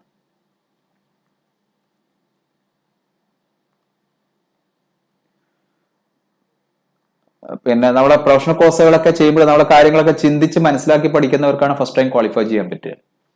അപ്പൊ നല്ല ഡെപ്ത് നോളജ്, സ്വന്തം ഡിസിഷൻ ഒക്കെ എടുക്കാനുള്ള ക്വസ്റ്റ്യൻസ് ഒക്കെ എക്സാമിനൊക്കെ വരും. അപ്പൊ അതുകൊണ്ട് നല്ല ഡെപ്ത് നോളജ് ഉണ്ടാക്കുന്നതിന്റെ ഭാഗമായിട്ടാണ് സിമ്പിൾ ആയിട്ടുള്ള ഈ കാര്യം പ്രാക്ടീസ് ചെയ്യിപ്പിക്കുന്നത്. സോൾഡ് ഗൂഡ്സ് ഫോർ റുപ്പീസ്, 30,000 രൂപയുടെ ഗൂഡ്സ് വിറ്റും, ക്രെഡിറ്റ് ആണെന്ന് പറയുന്നില്ല, അപ്പൊ ക്യാഷ് ട്രാൻസാക്ഷനാണ്, ആളുടെ പേരും പറഞ്ഞിട്ടില്ല, അതും ക്യാഷ് ട്രാൻസാക്ഷൻ. പർച്ചേസ്ഡ് ഗൂഡ്സ് ക്രെഡിറ്റിനാ, സ്നേഹ എന്ന് പറയുന്ന ആളുടെ നിന്ന് ക്രെഡിറ്റിന് വാങ്ങിച്ചു, so that is A credit transaction. അപ്പോൾ ഒരു ട്രാൻസാക്ഷൻ അക്കൗണ്ടന്റ് ആയിട്ട് നമ്മുടെ ഒരു സ്ഥാപനത്തിൽ ജോലി ചെയ്യുമ്പോൾ ഒരു ട്രാൻസാക്ഷൻ ഉണ്ടായി കഴിഞ്ഞാൽ ഫസ്റ്റ് ഐഡന്റിഫൈ ചെയ്യേണ്ടത് അത് ബിസിനസ് ട്രാൻസാക്ഷൻ ആണോ ഇല്ലയോ എന്നുള്ളത്. ബിസിനസ് ട്രാൻസാക്ഷൻ ആവണമെങ്കിൽ അതിന് മണി മെഷർമെന്റ് ഉണ്ടാവണം. പിന്നീട് നമ്മുടെ മനസ്സിലേക്ക് വരേണ്ടത് അത് ക്യാഷ് ട്രാൻസാക്ഷൻ ആണോ ക്രെഡിറ്റ് ട്രാൻസാക്ഷനോ ആണോ എന്നുള്ളതാണ്. എങ്കിൽ മാത്രമേ നമുക്ക് ജേണൽ ബുക്സിൽ എൻട്രി എഴുതാൻ പറ്റുള്ളൂ. സോ ഇതൊക്കെ ഗൂഡ്സ് ആണ്. ഗൂഡ്സ് റെപ്രസെന്റ് ചെയ്യുന്നത് കസ്റ്റമേഴ്സിന് വിറ്റ് ലാഭം ഉണ്ടാക്കണം എന്നുള്ള ഉദ്ദേശത്തിലുള്ള ഐറ്റംസ് ആണ്. ഓക്കെ, അപ്പൊ ഇതുവരെയായിട്ട് സംസാരിച്ച 2 കോൺസെപ്റ്റുകൾ വ്യക്തമായിട്ട് മനസ്സിലായി കാണുന്നു പ്രതീക്ഷിക്കുന്നു. ആ കോൺസെപ്റ്റുകളും എന്താണെന്ന് പഠിച്ചാൽ പോരാ, എന്തിനു വേണ്ടിയാണെന്നുള്ള കാര്യങ്ങളാണ് നമുക്ക് important. Separate entity concept and money measurement concept. ഇനി നമുക്ക് പ്രാക്ടിക്കലി അക്കൗണ്ടന്റ് ആയിട്ട് ജോലി ചെയ്യണമെങ്കിൽ നമുക്ക് എന്തായാലും കുറെ പ്രിൻസിപ്പിൾസ് വേണം. ആ പ്രിൻസിപ്പിൾസ് ആണ് ഞാൻ തന്നുകൊണ്ടിരിക്കുന്നത്. അടുത്ത ഇമ്പോർട്ടന്റ് ആയിട്ടുള്ള ഒരു കോൺസെപ്റ്റ് ആണ് dual aspect concept. Dual aspect concept ആണ്. എവറി ട്രാൻസാക്ഷൻ, നമ്മുടെ ബിസിനസ്സിൽ ഉണ്ടാവുന്ന എന്ത് ഇടപാടുകളും, ബിസിനസ് ട്രാൻസാക്ഷൻ ആണെങ്കിൽ മണി മെഷർമെന്റ് വേണം, അത് ക്യാഷ് ട്രാൻസാക്ഷൻ ആണെങ്കിലും ക്രെഡിറ്റ് ട്രാൻസാക്ഷൻസ് ആണെങ്കിലും ഏത് ട്രാൻസാക്ഷൻ എടുത്തു കഴിഞ്ഞാൽ അറ്റ്ലീസ്റ്റ് 2 ആസ്പെക്റ്റുകൾ ഉണ്ടാവും. ആ 2 ആസ്പെക്റ്റുകൾ ഐഡന്റിഫൈ ചെയ്യാൻ പറ്റണം. എങ്കിൽ മാത്രമേ നമുക്ക് ബുക്സ് ഓഫ് അക്കൗണ്ട്സിൽ അക്കൗണ്ടിങ് ചെയ്യാം, മീൻസ് എൻട്രി ഒക്കെ എഴുതാൻ പറ്റുള്ളൂ. ഓക്കെ, അപ്പോൾ every transaction must have 2 aspect, receiving ആസ്പെക്റ്റും ഗിവിംഗ് ആസ്പെക്റ്റും ഉണ്ടാവാം. ആ ആസ്പെക്റ്റുകൾ കണ്ടുപിടിക്കണം. That is as per double entry system. അതിനാണ് ഡ്വൽ ആസ്പെക്ട് കോൺസെപ്റ്റ് എന്ന് പറയുക. കാരണം ജേണൽ ബുക്കിൽ നമുക്കറിയാം, അക്കൗണ്ടിങ് പഠിച്ചവർക്കറിയാം, ഡെബിറ്റ് ചെയ്യുന്ന ആസ്പെക്ട് എഴുതിയിട്ട് എമൗണ്ട് ക്രെഡിറ്റ് ആസ്പെക്ട്. അപ്പോൾ ഡെബിറ്റ് ആസ്പെക്റ്റും ക്രെഡിറ്റ് ആസ്പെക്റ്റും ഐഡന്റിഫൈ ചെയ്യണം. ഡെബിറ്റും ക്രെഡിറ്റും നമുക്ക് പിന്നീടാവാം. ഒരു ട്രാൻസാക്ഷൻസ് ഉണ്ടാകുമ്പോൾ അതിന്റെ ഡ്വൽ ആസ്പെക്ട് എന്തൊക്കെയാണെന്ന് ഡെബിറ്റും ക്രെഡിറ്റും പിന്നീട് ഓരോ സ്റ്റെപ്പ് ബൈ സ്റ്റെപ്പ് ആയിട്ട് നമുക്ക് ക്ലിയർ ചെയ്യുന്നതായിരിക്കും നല്ലത്. അപ്പോൾ ഞാൻ ഒന്നുകൂടി റിപ്പീറ്റ് ചെയ്യുന്നു, നമ്മുടെ പ്രൊഫഷണൽ കോഴ്സാണ് ചെയ്യുന്നത്. പ്രൊഫഷണൽ കോഴ്സ് ചെയ്യുന്ന സ്റ്റുഡൻസിന് ട്രാൻസാക്ഷൻസ് കിട്ടിക്കഴിഞ്ഞാൽ സ്വന്തമായിട്ട് എൻട്രി എഴുതാനുള്ള കപ്പാസിറ്റി ഉണ്ടാവണം. ഓക്കെ, അപ്പോൾ dual aspect concept, every transaction must have at least 2 aspect as per double entry system. കുറച്ച് എക്സാമ്പിൾസ് സെറ്റ് ചെയ്തിട്ടുണ്ട്, റിപ്പീറ്റേഷൻ തന്നെയാണ്. Rajeev contributed capital. അപ്പോൾ രാജീവ്, ഓണർ രാജീവ് ആണ്, നമ്മുടെ സ്ഥാപനത്തിന്റെ ഓണർ രാജീവ് ആണ്, ക്യാപിറ്റൽ കോൺട്രിബ്യൂട്ട് ചെയ്തു. എന്താ കോൺട്രിബ്യൂട്ട് ചെയ്ത? ക്യാപിറ്റലാണ്. സോ ഇത് ബിസിനസ് ട്രാൻസാക്ഷൻ ആണ്, ബിക്കോസ് മണി മെഷർമെന്റ് ഉണ്ട്. ഇത് ക്യാഷ് ട്രാൻസാക്ഷൻ ആണ്, ക്യാഷ് ട്രാൻസാക്ഷൻ ആണ്. ഏത് ക്യാഷ് ട്രാൻസാക്ഷൻസ് എടുത്തു കഴിഞ്ഞാലും അതിലൊരു ആസ്പെക്ട് ക്യാഷ് ആവും. ക്യാഷ് ട്രാൻസാക്ഷൻസിന്റെ ഒരു ആസ്പെക്ട് ക്യാഷ് ആണ്, ക്യാഷ്. അപ്പോൾ ഒരു ആസ്പെക്ട് ക്യാഷ് ആണ്. ഓണർ ബിസിനസ് സ്റ്റാർട്ട് ചെയ്യുമ്പോൾ സ്ഥാപനത്തിലേക്ക് കൊണ്ടുവരുന്ന ക്യാഷിനെ അക്കൗണ്ടിങ് ടെർമിനോളജിയിൽ ഏത് പേരിൽ റെക്കോർഡ് ചെയ്യണം? ക്യാപിറ്റൽ. അപ്പോൾ രണ്ടാമത്തെ aspect Raj Kiran's capital. Raj Kiran's capital. അപ്പൊ ഡ്വൽ ആസ്പെക്ട് ക്യാഷും, ഒരു ആസ്പെക്ട് ക്യാഷും മറ്റേ ആസ്പെക്ട് രാജ് കിരൺസ് ക്യാപിറ്റലുമാണ്. ഓക്കെ, അടുത്ത example deposit cash in to Federal Bank. അപ്പൊ നമ്മുടെ സ്ഥാപനം ഫെഡറൽ ബാങ്കിൽ കാശ് ഡെപ്പോസിറ്റ് ചെയ്തു. ബിസിനസ് ട്രാൻസാക്ഷൻ ആണ്, കാരണം മണി മെഷർമെന്റ് ഉണ്ട്. ക്യാഷ് ട്രാൻസാക്ഷൻ ആണ്, സ്ഥാപനത്തിൽ നിന്ന് വലുപ്പുന്ന കാശ് എടുത്തിട്ട് ബാങ്കിൽ ഡെപ്പോ കൊടുത്തു. അപ്പൊ ക്യാഷ് ട്രാൻസാക്ഷൻ തന്നെയാണ്. സോ രണ്ടാമത്തെ ട്രാൻസാക്ഷനും ക്യാഷ് ട്രാൻസാക്ഷൻ ആണ്, ബിസിനസ് ട്രാൻസാക്ഷൻ ആണ്, ക്യാഷ് ട്രാൻസാക്ഷൻ ആണ്, ഡ്വൽ ആസ്പെക്ട്. എല്ലാ ക്യാഷ് ട്രാൻസാക്ഷൻസിലും ഒരു ആസ്പെക്ട് എപ്പോഴും ക്യാഷ് തന്നെയാണ്. രണ്ടാമത്തെ ആസ്പെക്ട് ഫെഡറൽ ബാങ്ക്. ക്യാഷും ഫെഡറൽ ബാങ്കിലല്ലേ ഡെപ്പോസിറ്റ് ചെയ്ത്, അല്ല സൗത്ത് ഇന്ത്യൻ ബാങ്കിലാണോ? അല്ല, ഫെഡറൽ ബാങ്കിലാണ്. അപ്പൊ 2 ആസ്പെക്ട് ക്യാഷും ഫെഡറൽ ബാങ്കുമാണ്. അടുത്ത പെയ്ഡ് വേജസ്, മണി മെഷർമെന്റ് ഉണ്ട്, ബിസിനസ് ട്രാൻസാക്ഷൻ ആണ്, പെയ്ഡ് ആണ്, ക്യാഷ് ട്രാൻസാക്ഷൻ ആണ്. ക്യാഷ് ട്രാൻസാക്ഷൻ ആണ്. ക്യാഷ് ട്രാൻസാക്ഷൻ ആണ്. ഡുവൽ ആസ്പെക്ട്, എല്ലാ ക്യാഷ് ട്രാൻസാക്ഷനിലും ഒരു ആസ്പെക്ട് എപ്പോഴും ക്യാഷ് ആണ്. പെയ്ഡ് റെന്റ് അല്ല, സാലറി അല്ല, വേജസ് ആണ്. സോ രണ്ടാമത്തെ ആസ്പെക്ട് വേജസ്, ക്യാഷും വേജസും ആണ്. അടുത്ത റിസീവ്ഡ് കമ്മീഷനാണ്. കമ്മീഷൻ, നമ്മുടെ സ്ഥാപനം കമ്മീഷൻ സ്വീകരിച്ചു. കമ്മീഷൻ നമുക്ക് നമ്മുടെ സ്ഥാപനത്തിന് കമ്മീഷൻ കിട്ടി. മണി മെഷർമെന്റ് ഉണ്ട്, ബിസിനസ് ട്രാൻസാക്ഷൻ ആണ്.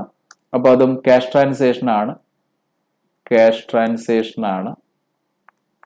ഇതൊക്കെ നിങ്ങൾ ജസ്റ്റ് നല്ല ബേസ് ഉള്ളവർക്ക് ജസ്റ്റ് പ്രാക്ടീസ്, ജസ്റ്റ് റീഡ് ചെയ്ത് വിട്ടാൽ മതി. പ്രാക്ടീസ് ചെയ്യണം എന്നുണ്ടെങ്കിൽ നിങ്ങൾക്ക് പ്രാക്ടീസ് ചെയ്യാം. ഏത് ക്യാഷ് ട്രാൻസാക്ഷൻ എടുത്തു കഴിഞ്ഞാലും അതൊരു ആസ്പെക്ട് ക്യാഷ് ആണ്. രണ്ടാമത്തെ ആസ്പെക്ട് കിട്ടിയത് കമ്മീഷനാണ്. അപ്പൊ ക്യാഷും കമ്മീഷനുമാണ് ടു ആസ്പെക്ട്. അടുത്തത് പർച്ചേസ്ഡ് ലാൻഡ് ആൻഡ് ബിൽഡിംഗ് ആണ്. ഗൂഡ്സ് എന്ന് പറഞ്ഞിട്ടില്ല. ലാൻഡ് ആൻഡ് ബിൽഡിംഗ് 4 rupees 1,20,000 ആണ്. ലാൻഡ് ആൻഡ് ബിൽഡിംഗ് ക്രെഡിറ്റിന് വാങ്ങിച്ചു എന്ന് പറയുന്നില്ല. അപ്പൊ ഇംപ്ലൈഡ് ആണ്, ക്യാഷ് ട്രാൻസാക്ഷൻ ആണ്. ബിസിനസ് ട്രാൻസാക്ഷൻ ആണ്. മണി മെഷർമെന്റ് ഉണ്ട്. ക്യാഷ് ട്രാൻസാക്ഷൻ ആണ്. ക്യാഷ് ട്രാൻസാക്ഷൻ ഡുവൽ ആസ്പെക്ട്, ക്യാഷും ലാൻഡ് ആൻഡ് ബിൽഡിംഗ് ആണ്. ക്യാഷും ലാൻഡ് ആൻഡ് ബിൽഡിംഗ്. അടുത്ത transaction cash withdrawn from bank. ബാങ്കിൽ നിന്ന് നമ്മുടെ ക്യാഷ് എടുത്തു കൊണ്ടുവന്നു എന്നുള്ളതാണ്. ബിസിനസ് ട്രാൻസാക്ഷൻ ആണ്. അതും ക്യാഷ് ട്രാൻസാക്ഷൻ തന്നെയാണ്. ക്യാഷ് ട്രാൻസാക്ഷൻസ് ആണ്. ക്യാഷും ബാങ്കും ആണ് ടു ആസ്പെക്ട്സ്. അടുത്ത പർച്ചേസ്ഡ് കമ്പ്യൂട്ടർ ആണ്. ഗൂഡ്സ് എന്ന് പറഞ്ഞിട്ടില്ല. Computer on credit from Atlas കമ്പ്യൂട്ടേഴ്സിന്റെ 60,000 രൂപയുടെ കമ്പ്യൂട്ടർ വാങ്ങിച്ചു എന്നുള്ളതാണ്. സോ ക്രെഡിറ്റിനാണെന്ന് പറഞ്ഞിട്ടുണ്ട്. ക്രെഡിറ്റ് ട്രാൻസാക്ഷൻ ആണ്. ക്രെഡിറ്റ് ട്രാൻസാക്ഷൻ ആണ് two aspect. Computer and Atlas computers ആണ്. കമ്പ്യൂട്ടറും അറ്റ്ലസ് കമ്പ്യൂട്ടർ. അപ്പൊ ഞാനിപ്പോ സെറ്റ് ചെയ്ത ഈ എക്സാമ്പിളിൽ ഗൂഡ്സ് വന്നിട്ടില്ല. അപ്പൊ അതിന്റെ റീസൺ ഞാൻ ക്ലിയർ ആക്കി തരാം. ഓക്കെ. അപ്പൊ ഒരു ട്രാൻസാക്ഷൻസ് നമ്മൾ അക്കൗണ്ടന്റ് ആയിട്ട് ജോലി ചെയ്യുന്ന ഒരു സ്ഥാപനത്തിന്റെ ഒരു ട്രാൻസാക്ഷൻസ് ഉണ്ടായിക്കഴിഞ്ഞാൽ അക്കൗണ്ടന്റ് ആയ നമ്മുടെ മനസ്സിലേക്ക് ഫസ്റ്റ് വരേണ്ടത് അത് ബിസിനസ് ട്രാൻസാക്ഷൻ ആണോ അല്ലയോ എന്ന് ചിന്തിക്കണം. അതിനുശേഷം അത് ക്യാഷ് ട്രാൻസാക്ഷൻ ആണോ ക്രെഡിറ്റ് ട്രാൻസാക്ഷൻ ആണോ എന്ന് ഐഡന്റിഫൈ ചെയ്യണം. പിന്നീട് ഡുവൽ ആസ്പെക്ട് ഐഡന്റിഫൈ ചെയ്യണം. എല്ലാ ക്യാഷ് ട്രാൻസാക്ഷൻസിന്റെ അകത്തും ഒരു ആസ്പെക്ട് എപ്പോഴും ക്യാഷ് ആയിരിക്കും. ഓക്കെ. അപ്പൊ ഞാനിപ്പോ സെറ്റ് ചെയ്ത എക്സാമ്പിളിൽ ഗൂഡ്സിന്റെ കാര്യം ഒന്നും മെൻഷൻ ചെയ്തില്ല. അതിന്റെ റീസൺസ് എക്സ്പ്ലെയിൻ ചെയ്തു തരാം. ഓക്കെ. ഈ അക്കൗണ്ടിങ് ടെർമിനോളജിയിൽ ഗൂഡ്സ് എന്നുള്ള വേർഡ് മീനിങ് മനസ്സിലായി കാണുമല്ലോ. നമ്മൾ ഗൂഡ്സ് പർച്ചേസ് ചെയ്യുമ്പോൾ എന്താ ആക്ച്വലി ഗൂഡ്സ് കസ്റ്റമേഴ്സിന് വിറ്റ് ലാഭം ഉണ്ടാക്കണം എന്നുള്ള ഉദ്ദേശത്തിലുള്ള തിങ്സ് ആൻഡ് പ്രോപ്പർട്ടീസിനെയാണല്ലോ ഗൂഡ്സ് എന്ന് വിളിക്കേണ്ടത്. അപ്പൊ ഗൂഡ്സ് വാങ്ങിക്കും, വിൽക്കും, വാങ്ങിച്ചത് തിരിച്ചു കൊടുക്കും, വിറ്റത് കസ്റ്റമർമാർ തിരിച്ചു തരും. എല്ലാ ഗൂഡ്സുകളും അക്കൗണ്ടിങ് ഇയറിൽ വിറ്റ് തീരണം ഒന്നുമില്ല. അപ്പൊ ഗൂഡ്സിനെ വാങ്ങിക്കുമ്പോഴും വിൽക്കുമ്പോഴും ഇതൊക്കെ ബുക്സ് ഓഫ് അക്കൗണ്ട്സിൽ റെക്കോർഡ് ചെയ്യുന്ന ഗൂഡ്സ് എന്നുള്ള വേർഡ് ഉപയോഗിച്ചിട്ടാവരുത്. ഇപ്പൊ സപ്പോസ് നമ്മുടെ എക്സാമ്പിളില് നമ്മൾ പേനയായിരുന്നു പ്രോഡക്റ്റ് പറഞ്ഞിട്ടുണ്ടായിരുന്നേ. പേന വാങ്ങിക്കുമ്പോൾ പെൻ എന്നുള്ള പേരില് ഗൂഡ്സ് എന്നുള്ള പേരിൽ ഡെബിറ്റോ ക്രെഡിറ്റോ ചെയ്യാൻ പറ്റില്ല. ഓക്കെ. അപ്പൊ ബുക്സ് ഓഫ് അക്കൗണ്ട്സിൽ ജേർണൽ ബുക്കിലും ലെഡ്ജർ ബുക്കിലൊക്കെ ഉപയോഗിക്കുന്ന വേർഡ് ഗൂഡ്സുകളെ റെപ്രസെന്റ് ചെയ്യുന്ന വേർഡുകൾ.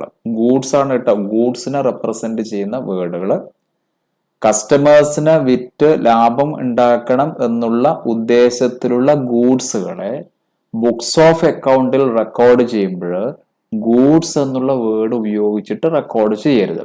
അപ്പോ സപ്പോസ് കസ്റ്റമേഴ്സിന് വിറ്റ് ലാഭം ഉണ്ടാക്കണം എന്നുള്ള ഉദ്ദേശത്തില് വാങ്ങിക്കുന്ന ഗൂഡ്സ് വാങ്ങിക്കുമ്പോൾ ബുക്സ് ഓഫ് അക്കൗണ്ട്സിൽ അറിയാമല്ലോ, ജേർണൽ ബുക്കിൽ റെക്കോർഡ് പർച്ചേസ് എന്നുള്ള വേർഡ് യൂസ് ചെയ്യണം. പർച്ചേസ് എന്നുള്ള വേർഡ് യൂസ് ചെയ്യണം. ഇപ്പൊ പെയ്ഡ് സാലറീസ് ക്യാഷ് ട്രാൻസാക്ഷൻ ആണ്.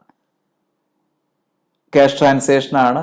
ടു ആസ്പെക്ട് ക്യാഷും സാലറിയാണ്. ബുക്സ് ഓഫ് അക്കൗണ്ട്സിൽ ക്യാഷ് എന്നുള്ള പേരിലും സാലറി എന്നുള്ള പേരിലും തന്നെ റെക്കോർഡ് ചെയ്യാം, കുഴപ്പമില്ല. ബട്ട് ഗൂഡ്സ് വാങ്ങിക്കുമ്പോൾ ബുക്സ് ഓഫ് അക്കൗണ്ട്സിൽ റെക്കോർഡ് ചെയ്യേണ്ടത് ഏത് വേർഡ് ഉപയോഗിച്ചുണ്ടാവണം? പർച്ചേസ്. അപ്പോ it is a word used in accounting language four recording. അപ്പൊ പർച്ചേസ് എന്നുള്ള വേർഡ് ബുക്സ് ജേർണൽ ബുക്ക് കേട്ടോ ഡബിൾ എൻട്രി ലാംഗ്വേജ് ആണ്. Word recording it in to the books of account when goods purchased for cash or on credit from the sellers. അപ്പൊ നമ്മുടെ സ്ഥാപനം കസ്റ്റമേഴ്സിന് വിൽക്കാൻ വേണ്ടി വാങ്ങിച്ചു കൊണ്ടുവരുന്ന ഗൂഡ്സ് ക്യാഷിനോ ക്രെഡിറ്റിനോ ആണ് വാങ്ങിക്കുന്നതെങ്കിൽ പോലും ബുക്സ് ഓഫ് അക്കൗണ്ടിൽ റെക്കോർഡ് ചെയ്യുമ്പോൾ പർച്ചേസ് എന്നുള്ള വേർഡ് യൂസ് ചെയ്യണം. മനസ്സിലായി കാണുമല്ലോ. ഇപ്പോ ക്ലോത്ത് മർച്ചന്റ്, ഗൂഡ്സ് എന്താ? ക്ലോത്ത് ആണ്. വേറെ സെല്ലർമാരുടെ അടുത്ത് ക്ലോത്ത് വാങ്ങിച്ചു കൊണ്ടുവരുമ്പോൾ ബുക്സ് ഓഫ് അക്കൗണ്ടിൽ പർച്ചേസ് എന്നുള്ള വേർഡ് ഉപയോഗിക്കണം. Plant and machinery merchant, plant and machinery വാങ്ങിച്ചു കൊണ്ടുവരുമ്പോൾ പർച്ചേസ് എന്നുള്ള വേർഡ് ഉപയോഗിച്ചിട്ട് വേണം ബുക്സ് ഓഫ് അക്കൗണ്ട്സിൽ റെക്കോർഡ് ചെയ്യാൻ. ഇപ്പൊ മെഡിക്കൽ ഷോപ്പ് ബിസിനസ്, മെഡിക്കൽ ഷോപ്പുകാരന്റെ പ്രോഡക്റ്റ് മെഡിസിൻസ് ആണ്. മെഡിസിൻസ് വാങ്ങിച്ചു കൊണ്ടുവരുമ്പോൾ പർച്ചേസ് എന്നുള്ള വേർഡ് യൂസ് ചെയ്യണം. ഓക്കെ, അപ്പോൾ it is a word used in accounting language for recording it in to the books of account when goods ആണ് കേട്ടോ, മറക്കരുത് term. Goods purchased for cash കൊടുത്തിട്ടോ ക്രെഡിറ്റിനോ ഗൂഡ്സ് വാങ്ങിച്ചു കൊണ്ടുവരുമ്പോൾ ബുക്സ് ഓഫ് അക്കൗണ്ടിൽ റെക്കോർഡ് ചെയ്യേണ്ട വേർഡ് പർച്ചേസ് എന്നാണ്. എക്സാമ്പിൾ സെറ്റ് ചെയ്തിട്ടുണ്ട്. പർച്ചേസ്ഡ് ഗൂഡ്സ് ആണ്. Purchased what? ഗൂഡ്സ് ആണ്. കസ്റ്റമേഴ്സിന് വിൽക്കേണ്ട ഐറ്റത്തിനല്ലേ ഗൂഡ്സ് എന്ന് വിളിക്കുക. ഇത് ബിസിനസ് ട്രാൻസാക്ഷൻ ആണ്. മണി മെഷർമെന്റ് ഉണ്ട്. ക്യാഷ് ട്രാൻസാക്ഷൻ ആണ്. ഇത് ക്യാഷ് ട്രാൻസാക്ഷൻ ആണ്. ഡുവൽ ആസ്പെക്ട് ഐഡന്റിഫൈ ചെയ്യുമ്പോൾ എല്ലാ ക്യാഷ് ട്രാൻസാക്ഷനിലും ഒരു ആസ്പെക്ട് ക്യാഷ്. ഗൂഡ്സ് എന്നല്ല പർച്ചേസ്. വാങ്ങിക്കുമ്പോൾ ഏതാ word? Purchase.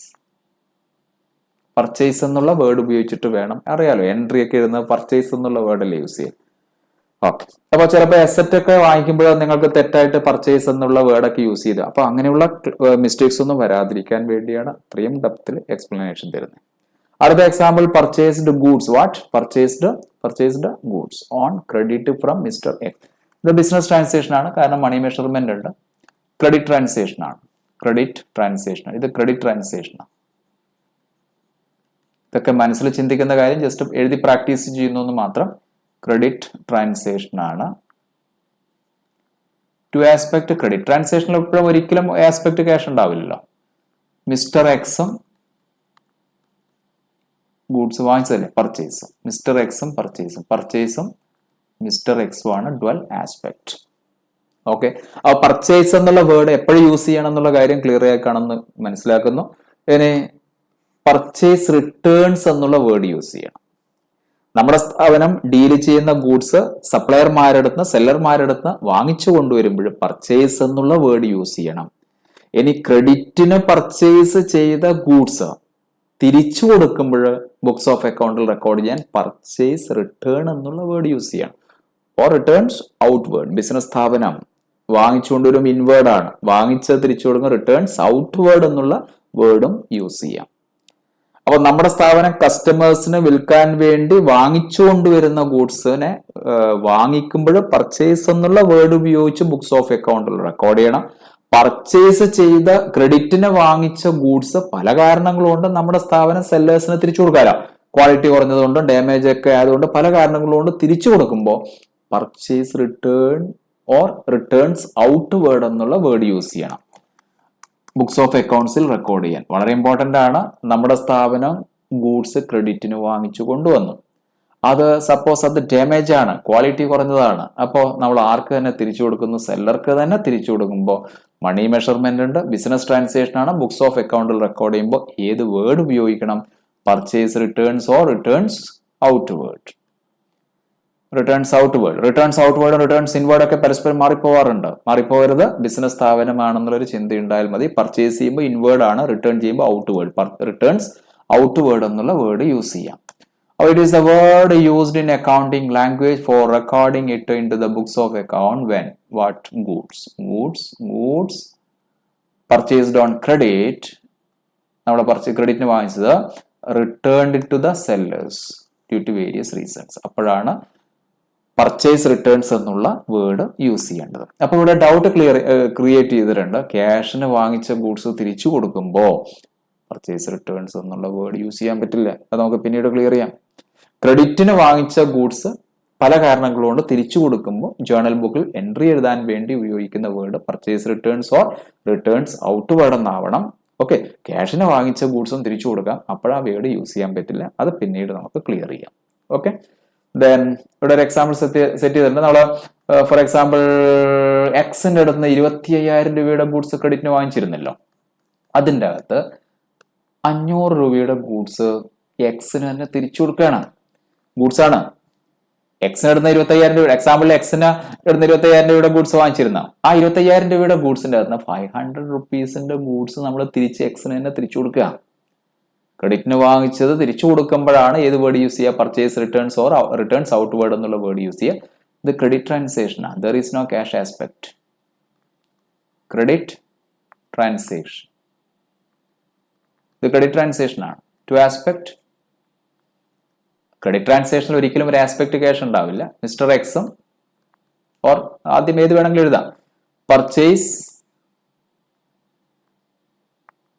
Returns or returns outward എന്നുള്ള വേർഡ് യൂസ് ചെയ്യാം. Purchase returns or returns outward. Okay, അപ്പോൾ മനസ്സിലായി കാണുമെന്ന് വിചാരിക്കുന്നു. നമ്മുടെ ഡീല് കസ്റ്റമേഴ്സിന് വിൽക്കണം എന്നുള്ള ഉദ്ദേശത്തിൽ വാങ്ങിച്ചു കൊണ്ടുവരുമ്പോൾ ബുക്സ് ഓഫ് അക്കൗണ്ട്സിൽ റെക്കോർഡ് ചെയ്യാൻ പർച്ചേസ് എന്നുള്ള വേർഡ് യൂസ് ചെയ്യണം. ക്രെഡിറ്റിന് കാശ് കൊടുക്കാതെ ക്രെഡിറ്റിന് വാങ്ങിച്ചു കൊണ്ടുവരുന്ന ഗൂഡ്സ് ക്രെഡിറ്റിന് വാങ്ങിച്ചു കൊണ്ടുവരുന്ന ഗൂഡ്സ് പല കാരണങ്ങൾ കൊണ്ട് തിരിച്ചു കൊടുക്കുമ്പോൾ purchase returns or returns outward എന്നുള്ള വേർഡ് യൂസ് ചെയ്യണം. ഇനി വാങ്ങിച്ചു കൊണ്ടുവന്ന ഗൂഡ്സ് കസ്റ്റമേഴ്സിന് വിൽക്കുമ്പോൾ സെയിൽ എന്നുള്ള വേർഡ് യൂസ് ചെയ്യണം. ഏതാ? സെയിൽസ്. കസ്റ്റമേഴ്സിന് വിൽക്കാൻ വേണ്ടി വാങ്ങിച്ചു കൊണ്ടുവന്ന ഗൂഡ്സ് കസ്റ്റമേഴ്സിന് ക്യാഷിനോ ക്രെഡിറ്റിനോ വിൽക്കുമ്പോൾ ബുക്സ് ഓഫ് അക്കൗണ്ടിൽ എഴുതാൻ വേണ്ടി ഉപയോഗിക്കേണ്ട വേർഡ് സെയിൽസ് എന്നാണ്. So it is the word used in accounting language for recording it in to the books of account when what goods goods sold on cash or on credited to customer. അപ്പൊ നമ്മുടെ സ്ഥാപനം കസ്റ്റമേഴ്സിന് goods ക്യാഷിനോ ക്രെഡിറ്റിനോ വിൽക്കുമ്പോൾ books of അക്കൗണ്ടിൽ record ചെയ്യാൻ sale എന്നുള്ള വേർഡ് യൂസ് ചെയ്യണം. അപ്പൊ ക്രെഡിറ്റിന് വിറ്റ ഗൂഡ്സ് പല കാരണങ്ങൾ കൊണ്ട് കസ്റ്റമേഴ്സ് തിരിച്ചു തരുമ്പോഴോ sales returns or returns inward എന്നുള്ള വേർഡ് ബുക്സ് ഓഫ് അക്കൗണ്ട്സിൽ എഴുതാൻ വേണ്ടി യൂസ് ചെയ്യണം. ഇതൊക്കെ അക്കൗണ്ടിങ് ലാംഗ്വേജ് ആയതുകൊണ്ടാണ്. അക്കൗണ്ടിങ് ലാംഗ്വേജ് ആണ്. ലാംഗ്വേജ് ആകുമ്പോൾ വേർഡുകൾ ഉണ്ടാവും. വേർഡുകളുടെ കറക്റ്റ് മീനിങ് അക്കൗണ്ടിങ് ഡിക്ഷണറിയിലൂടെയാണ് മനസ്സിലാവുക. അപ്പൊ ഡിക്ഷണറി മീനിങ്ങുകളാണ് ഞാൻ സംസാരിക്കുന്നത്. ഓക്കെ, അപ്പോൾ സെയിൽസിന്റെ എക്സാമ്പിൾ സെറ്റ് ചെയ്തിട്ടുണ്ട്. Sold goods for cash. Sold what? Goods. Business transaction ആണ്. മണി മെഷർമെന്റ് ഉണ്ട്. ഇത് ക്യാഷ് ട്രാൻസാക്ഷൻ ആണ്. Cash transaction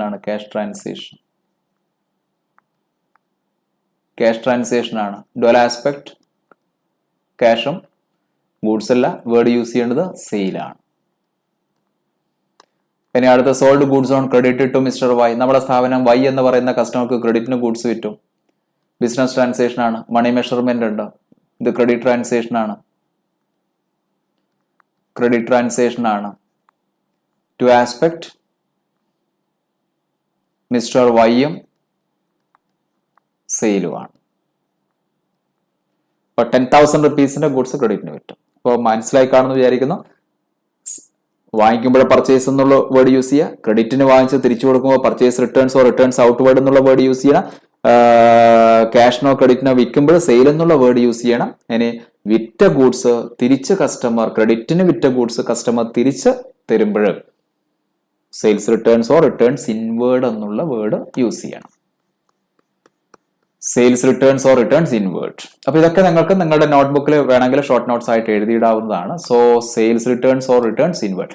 it is a word used in accounting language for recording it in to the books of accounts when goods goods ആണ് കേട്ടോ, വേറെ asset അല്ല, goods ആണ്. When goods sold on credit cash sold on credit to sales return ആണ്.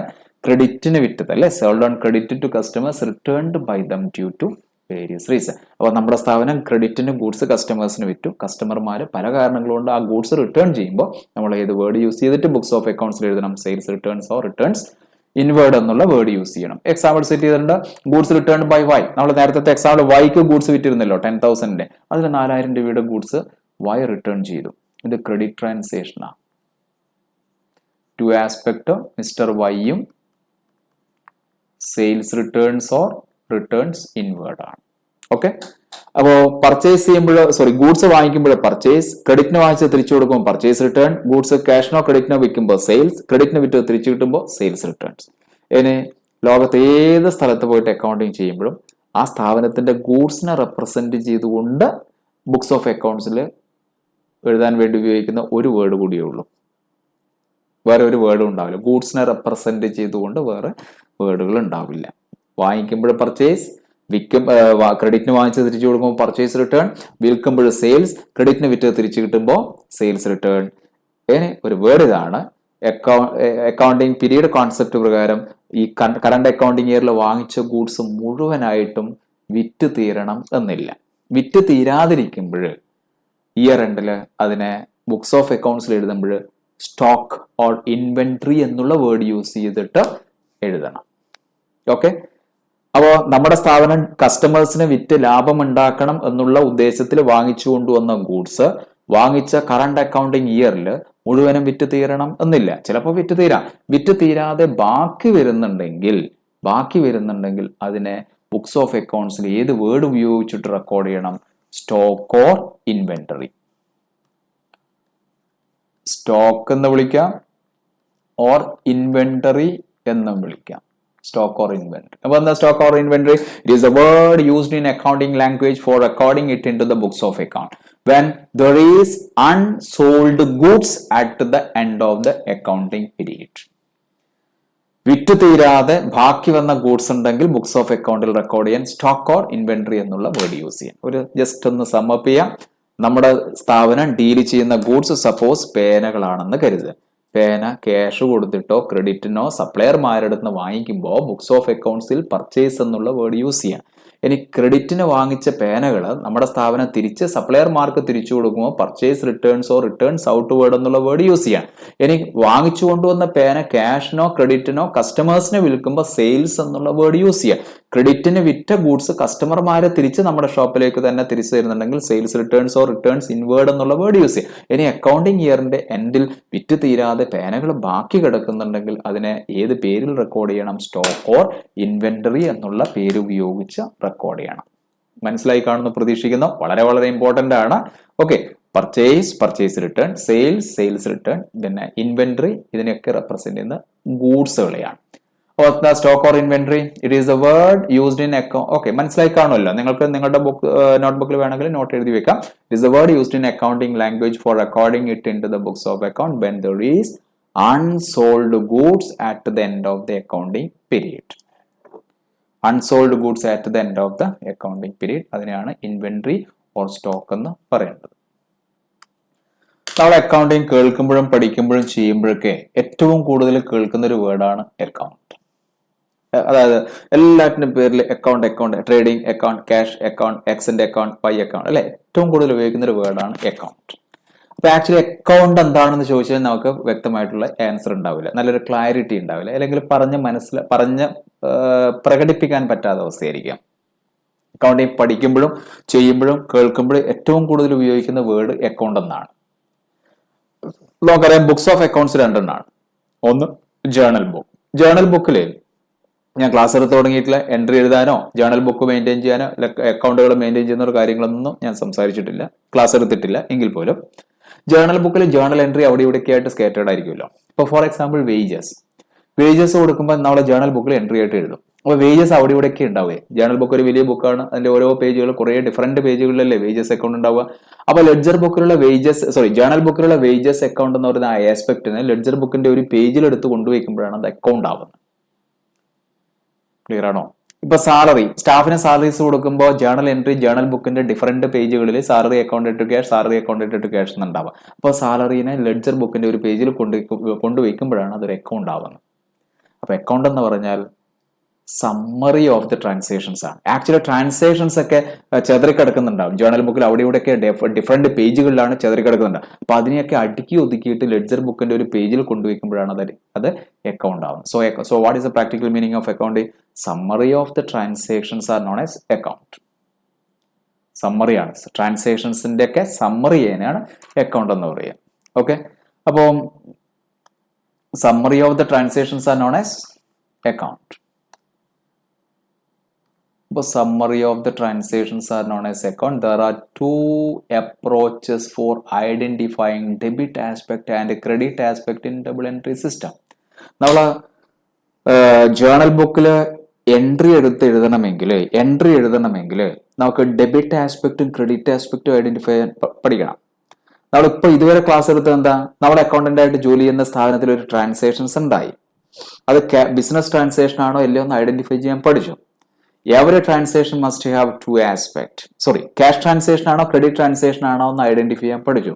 പിന്നെ dual aspect concept പ്രകാരം every ട്രാൻസാക്ഷൻസിന്റെ അകത്ത് എന്തുണ്ട്? രണ്ട് ആസ്പെക്റ്റുകളുണ്ട്. ആ രണ്ട് ആസ്പെക്റ്റുകൾ നമ്മൾ ഐഡന്റിഫൈ ചെയ്യാൻ പഠിച്ചു. ഇനി ജേർണൽ ബുക്കിൽ എൻട്രി ആയിട്ട് എഴുതണമെങ്കിൽ നമുക്ക് ഡെബിറ്റ് ആസ്പെക്റ്റും ക്രെഡിറ്റ് ആസ്പെക്റ്റും ഐഡന്റിഫൈ ചെയ്യാൻ പറ്റണം. നമ്മൾ ഓൾറെഡി സംസാരിച്ചു കഴിഞ്ഞു. നമ്മൾ വർക്ക് ചെയ്തുകൊണ്ടിരിക്കുന്ന സ്ഥാപനത്തിന്റെ പ്രോഫിറ്റ് ആൻഡ് ലോസും ഫൈനാൻഷ്യൽ പൊസിഷനും കണ്ടുപിടിക്കാൻ രണ്ട് സിസ്റ്റംസ് ഫോളോ ചെയ്യാം. ഡബിൾ എൻട്രി സിസ്റ്റമാണ്. ഡബിൾ എൻട്രി സിസ്റ്റം ആകുമ്പോൾ ഡെബിറ്റ് ആസ്പെക്റ്റും ക്രെഡിറ്റ് ആസ്പെക്റ്റും ഐഡന്റിഫൈ ചെയ്യണം. അപ്പോൾ നമ്മൾ അക്കൗണ്ടന്റ് ആയിട്ട് ജോലി ചെയ്യുന്ന സ്ഥാപനത്തിന്റെ ഡെബിറ്റ് ആസ്പെക്റ്റും ക്രെഡിറ്റ് ആസ്പെക്റ്റും ഐഡന്റിഫൈ ചെയ്യാൻ പറ്റുമെങ്കിലല്ലേ ജേർണൽ ബുക്കിൽ എൻട്രി ആയിട്ട് എഴുതാൻ പറ്റുള്ളൂ. അപ്പോൾ ഈ ഡെബിറ്റ് ആസ്പെക്റ്റും ക്രെഡിറ്റ് ആസ്പെക്റ്റും ഐഡന്റിഫൈ ചെയ്യാൻ നമുക്ക് രണ്ട് അപ്രോച്ചുകൾ ഫോളോ ചെയ്യാം. ഫസ്റ്റ് അപ്രോച്ച് ട്രഡീഷണൽ അപ്രോച്ചാണ്. വളരെ അധികം ഡെപ്ത് നോളജ് ഉണ്ടാക്കുന്ന ഒരു അപ്രോച്ചാണ് ട്രഡീഷണൽ അപ്രോച്ച്, ഇംഗ്ലീഷ് അപ്രോച്ച് അല്ലെങ്കിൽ ഇംഗ്ലീഷ് റൂൾ എന്ന് പറയും. ആ അപ്രോച്ചിന്റെ പ്രത്യേകത ഇംഗ്ലണ്ടിലുള്ള ചാർട്ടേഡ് അക്കൗണ്ടൻസ് ജേർണൽ ബുക്കിൽ എൻട്രി ഡെബിറ്റ് ആസ്പെക്റ്റും ക്രെഡിറ്റ് ആസ്പെക്റ്റും കണ്ടുപിടിക്കുന്ന വഴിയാണ്. അതാണ് ട്രഡീഷണൽ അപ്രോച്ച് അല്ലെങ്കിൽ ഇംഗ്ലീഷ് അപ്രോച്ച്, ഇംഗ്ലീഷ് റൂൾ എന്ന് പറഞ്ഞാൽ. അപ്പൊ ഇന്ത്യയിലെ നമ്മൾ അക്കൗണ്ടന്റ് നമ്മൾ ജേർണൽ ബുക്കിൽ എൻട്രി എഴുതുമ്പോൾ ഡെബിറ്റ് ആസ്പെക്റ്റും ക്രെഡിറ്റ് ആസ്പെക്റ്റും ഐഡന്റിഫൈ ചെയ്യാൻ വേണമെങ്കിൽ ട്രഡീഷണൽ അപ്രോച്ച് അപ്ലൈ ചെയ്യാം. അതല്ലെങ്കിൽ മോഡേൺ അപ്രോച്ച്. രണ്ട് അപ്രോച്ചുകളേ ഉള്ളൂ, മോഡേൺ അപ്രോച്ച് അല്ലെങ്കിൽ American rule or accounting equation approach എന്ന് പറയുന്ന അപ്രോച്ചും ആവാം. കമ്പാരിറ്റീവ്ലി സിമ്പിൾ ആണ്. പെട്ടെന്ന് ഡെബിറ്റ് ആസ്പെക്റ്റും ക്രെഡിറ്റ് ആസ്പെക്റ്റും കണ്ടുപിടിക്കാൻ പറ്റുന്ന അപ്രോച്ചാണ് മോഡേൺ അപ്രോച്ച്, അമേരിക്കൻ റൂൾ എന്ന് പറയും. ബട്ട് നമുക്ക് ഡെപ്ത് നോളജ് കിട്ടില്ല. അപ്പൊ നമുക്ക് എക്സാം പോയിന്റിൽ എന്ത് ക്വസ്റ്റ്യൻ ചോദിച്ചു കഴിഞ്ഞാലും ആൻസർ ചെയ്യാനുള്ള ഒരു കപ്പാസിറ്റി ഉണ്ടാവണമെങ്കിൽ നമുക്ക് നല്ലത് ട്രഡീഷണൽ അപ്രോച്ചാണ്. ട്രഡീഷണൽ അപ്രോച്ച് ആകുമ്പോൾ നമുക്ക് നല്ല തിങ്കിങ് കപ്പാസിറ്റി ഉണ്ടാവും, നല്ല ഡെപ്ത് നോളജ് ഉണ്ടാവും. നമുക്കറിയാലോ പ്രൊഫഷണൽ കോഴ്സുകളൊക്കെ ക്വാളിഫൈ ചെയ്യുന്നത് നല്ല രീതിയിൽ കാര്യങ്ങളൊക്കെ മനസ്സിലാക്കി പഠിക്കുന്നവർക്ക് മാത്രമാണ്. 24 hours ബുക്ക് മുന്നിൽ വെച്ചിട്ട് വായിച്ചത് കൊണ്ട് ചിലപ്പോൾ പ്രൊഫഷണൽ കോഴ്സ് പാസ്സാവണമെന്നില്ല. നല്ല ഡെപ്ത് നോളജ് വേണം, സ്വന്തം ഡിസിഷൻ എടുക്കാനുള്ള കപ്പാസിറ്റിയും വേണം. അതുകൊണ്ട് ഞാൻ ട്രഡീഷണൽ അപ്രോച്ച് വെച്ചിട്ടാണ് സ്റ്റാർട്ട് ചെയ്യുന്നത്, ഡെബിറ്റ് ആസ്പെക്റ്റും ക്രെഡിറ്റ് ആസ്പെക്റ്റും കണ്ടുപിടിക്കാൻ. മോഡേൺ അപ്രോച്ച് വളരെ സിമ്പിൾ അപ്രോച്ചാണ്, അത് പിന്നീട് എക്സ്പ്ലെയിൻ ചെയ്താൽ. എന്തായാലും രണ്ട് അപ്രോച്ചും എക്സ്പ്ലെയിൻ ചെയ്യും. പിന്നെ നമ്മുടെ ഈ ക്ലാസ്സുകളിൽ ഒരു ടോപ്പിക്ക് പോലും സ്കിപ്പ് ചെയ്യുന്ന പരിപാടിയില്ല. വളരെ വൈഡായിട്ടുള്ള വളരെ ഡെപ്തിലുള്ള ക്ലാസ്സുകൾ തരും. സ്റ്റഡി മെറ്റീരിയൽ കൃത്യമായിട്ട് ഫോളോ ചെയ്യും. പ്രീവിയസ് ഇയേഴ്സ് എക്സാമിനേഷൻ ക്വസ്റ്റ്യൻ നമുക്ക് വർക്കൗട്ട് ചെയ്യണം. പിന്നെ platform means CMA പ്ലാറ്റ്ഫോമുകളിലൊക്കെയുള്ള CA പ്ലാറ്റ്ഫോമുകളിലൊക്കെയുള്ള RTP previous years question ഇതൊക്കെ ഉണ്ടല്ലോ, അതൊക്കെ നമുക്ക് സോൾവ് ചെയ്യണം. ഓക്കെ, അപ്പോൾ മക്കളെ മനസ്സിലായി കാണുമെന്ന് പ്രതീക്ഷിക്കുന്നു. നമുക്ക് ജേർണൽ ബുക്കിൽ എൻട്രി ആയിട്ട് എഴുതണമെങ്കിൽ നമുക്ക് ഡെബിറ്റ് ആസ്പെക്റ്റും ക്രെഡിറ്റ് ആസ്പെക്റ്റും ഐഡന്റിഫൈ ചെയ്യാൻ പഠിക്കണം. അത് വേണമെങ്കിൽ ട്രഡീഷണൽ അപ്രോച്ച് ആവാം, അതല്ലെങ്കിൽ മോഡേൺ അപ്രോച്ച് ആവാം. So first traditional approach. Debit ആസ്പെക്റ്റും ക്രെഡിറ്റ് ആസ്പെക്റ്റും കണ്ടുപിടിക്കാൻ വേണ്ടി മാത്രമാണ് ഈ അപ്രോച്ചസ്. അപ്പോൾ ട്രഡീഷണൽ അപ്രോച്ചിൽ ഡെബിറ്റ് ആസ്പെക്റ്റും ക്രെഡിറ്റ് ആസ്പെക്റ്റും കണ്ടുപിടിക്കുന്ന കാര്യങ്ങളെ സിംപ്ലിഫൈ ചെയ്യുന്നതിന് വേണ്ടി അക്കൗണ്ടിന്റെ മീനിങ് മനസ്സിലായല്ലോ. അക്കൗണ്ടുകളെ മൂന്നായിട്ട് ക്ലാസിഫൈ ചെയ്യാണ്. ഒന്ന് നോമിനൽ അക്കൗണ്ട്. നമ്മള് ഒരു ട്രാൻസാക്ഷൻ ഉണ്ടായിക്കഴിഞ്ഞാൽ രണ്ട് ആസ്പെക്റ്റുകൾ ക്യാഷ് ഓഫ് ക്രെഡിറ്റ് ഐഡന്റിഫൈ ചെയ്ത് പിന്നീട് രണ്ട് ആസ്പെക്റ്റുകൾ ഐഡന്റിഫൈ ചെയ്ത് കഴിഞ്ഞാൽ ആ രണ്ട് ആസ്പെക്റ്റുകളെ അക്കൗണ്ട് ആയിട്ട് ലെഡ്ജർ ബുക്കിൽ വേണമല്ലോ. ആ രണ്ട് ആസ്പെക്റ്റുകൾ നമുക്ക് ഡെബിറ്റ് ആസ്പെക്റ്റും ക്രെഡിറ്റ് ആസ്പെക്റ്റും ഈസി ആയിട്ട് കണ്ടുപിടിക്കുന്നതിന് വേണ്ടി ആ ആസ്പെക്റ്റുകളെ മൂന്നായിട്ട് ക്ലാസിഫൈ ചെയ്യണം. നമ്പർ 1 നോമിനൽ അക്കൗണ്ടുകളാണ്. നമ്മളൊരു ട്രാൻസാക്ഷൻ ഉണ്ടായി, ആ ട്രാൻസാക്ഷൻ ക്യാഷ് ട്രാൻസാക്ഷൻ ആണോ ക്രെഡിറ്റ് ട്രാൻസാക്ഷൻ ആണോ എന്ന് ഐഡന്റിഫൈ ചെയ്തു. അതിലെ ഒരു ആസ്പെക്ട് എക്സ്പെൻസ് ആണെന്ന് കരുതുക, ലോസ് ആണെന്ന് കരുതുക, ഇൻകം ആണെന്ന് കരുതുക, ഗെയിൻസ് ആണെന്ന് എൻറ്റയർലി ഡിഫറെന്റ് ആണ് ഈ 4 കാര്യങ്ങളും കേട്ടോ. അങ്ങനെയാണെങ്കിൽ അത് നോമിനൽ അക്കൗണ്ട് ആണ്. Accounts which are in the names of expenses, losses, incomes and gains are known as nominal account. ഒരു ട്രാൻസാക്ഷൻ ഉണ്ടായി, നമ്മൾ ക്യാഷ് ട്രാൻസാക്ഷൻ ആണോ ക്രെഡിറ്റ് ട്രാൻസാക്ഷൻ ആണോ എന്ന് ഐഡന്റിഫൈ ചെയ്തു. രണ്ട് ആസ്പെക്റ്റുകൾ കിട്ടി. ആ ആസ്പെക്റ്റുകളിൽ എക്സ്പെൻസ്, ലോസ്, ഇൻകം, ഗെയിൻ ആണെങ്കിൽ അത് നോമിനൽ അക്കൗണ്ട് ആണ്. ഈ അക്കൗണ്ട് ക്ലാസിഫിക്കേഷൻ ചെയ്യുന്നത് നോമിനൽ, റിയൽ, പേഴ്സണൽ എന്ന ക്ലാസിഫിക്കേഷൻ ചെയ്യുന്നത് ട്രഡീഷണൽ അപ്രോച്ച് പ്രകാരം മാത്രമാണ്. ഡെബിറ്റും ക്രെഡിറ്റും കറക്റ്റ് ആയിട്ട് ഐഡന്റിഫൈ ചെയ്യുന്നതിന് വേണ്ടി മാത്രമാണ്. ഓക്കെ, അപ്പൊ നോമിനൽ അക്കൗണ്ട്സ് എന്തൊക്കെയാ? Expenses, losses, incomes and gain. അപ്പൊ അക്കൗണ്ടിങ്ങിന്റെ മർമ്മപ്രധാനമായിട്ടുള്ള ഏരിയ ആണിത്. ഇത് നല്ലതുപോലെ വ്യക്തമായിട്ട് പഠിക്കണം, നല്ല ഡെപ്ത് നോളജ് കിട്ടും.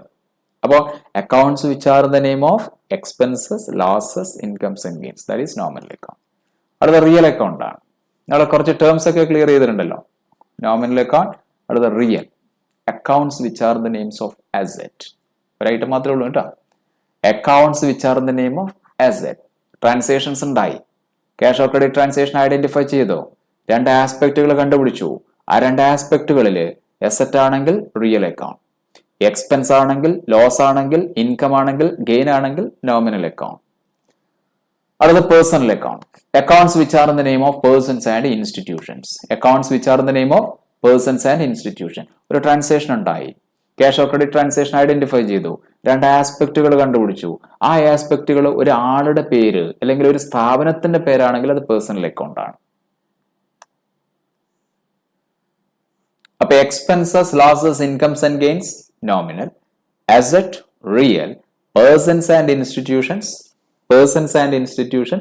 Personal account. അങ്ങനെ അപ്പൊ ഇത് ട്രഡീഷണൽ അപ്രോച്ച് ആണ്.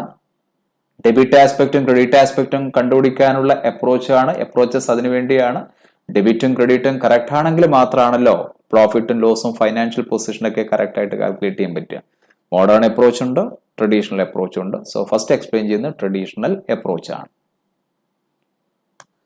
ഓക്കെ, അപ്പൊ expenses, losses, incomes and gains aspect ആയിട്ട് വന്നാൽ nominal account, asset real account, persons and institutions personal account. ഈ പ്രൊസീജിയറൊക്കെ ഡബിൾ എൻട്രി സിസ്റ്റം ഫോളോ ചെയ്യുന്നത് കറക്റ്റ് ഡെബിറ്റും ക്രെഡിറ്റും കണ്ടുപിടിച്ച് ജേർണൽ ബുക്കിൽ എൻട്രി എഴുതുന്നതിന് വേണ്ടിയാണ്. കാരണം നമ്മുടെ systematic and scientific process follow ചെയ്തുകൊണ്ടാണല്ലോ നമ്മുടെ വർക്ക് ചെയ്തുകൊണ്ടിരിക്കുന്ന സ്ഥാപനത്തിന്റെ പ്രോഫിറ്റും ലോസും ഫൈനാൻഷ്യൽ പൊസിഷനും കണ്ടുപിടിക്കുന്നത്. ഓക്കെ, അപ്പോൾ വളരെ പ്രധാനപ്പെട്ട ഏരിയ ആണ് ഇതൊക്കെ. അത് professional course CS, CMA, CS ആണെങ്കിലും ഇങ്ങനെയുള്ള അൺഇമ്പോർട്ടന്റ് ആയിട്ട് തോന്നുന്ന ക്വസ്റ്റ്യൻസ് പോലും എക്സാമിന് MCQ ക്വസ്റ്റൻ ആയിട്ടും ട്രൂ ഓർ ഫാൾസ് ക്വസ്റ്റൻ ആയിട്ടും ഫില്ലിംഗ് ദ ബ്ലാങ്ക്സ് ക്വസ്റ്റൻ ആയിട്ടൊക്കെ വരും. അപ്പൊ അതുകൊണ്ട് പ്രൊഫഷണൽ കോഴ്സ് ചെയ്യുമ്പോൾ നമുക്ക് എന്തായാലും നമ്മുടെ സബ്ജക്റ്റിൽ ഡെപ്ത് നോളജ് ഉണ്ടാവണം. അപ്പോൾ അതുകൊണ്ട് സംസാരിച്ച തിയറികൾ മുഴുവൻ നല്ലതുപോലെ ശ്രദ്ധിച്ച് കേട്ട് മനസ്സിലാക്കി വെക്കണം, പ്രാക്ടീസ് ചെയ്യണം. സോ നിങ്ങൾക്ക് ഈ പ്രാക്ടീസ് നോട്ട്ബുക്കിൽ ട്രാൻസ്ലേഷനായിട്ട് എഴുതിക്കൊണ്ട് നിങ്ങൾക്ക് പ്രാക്ടീസ് ചെയ്യാം. Okay,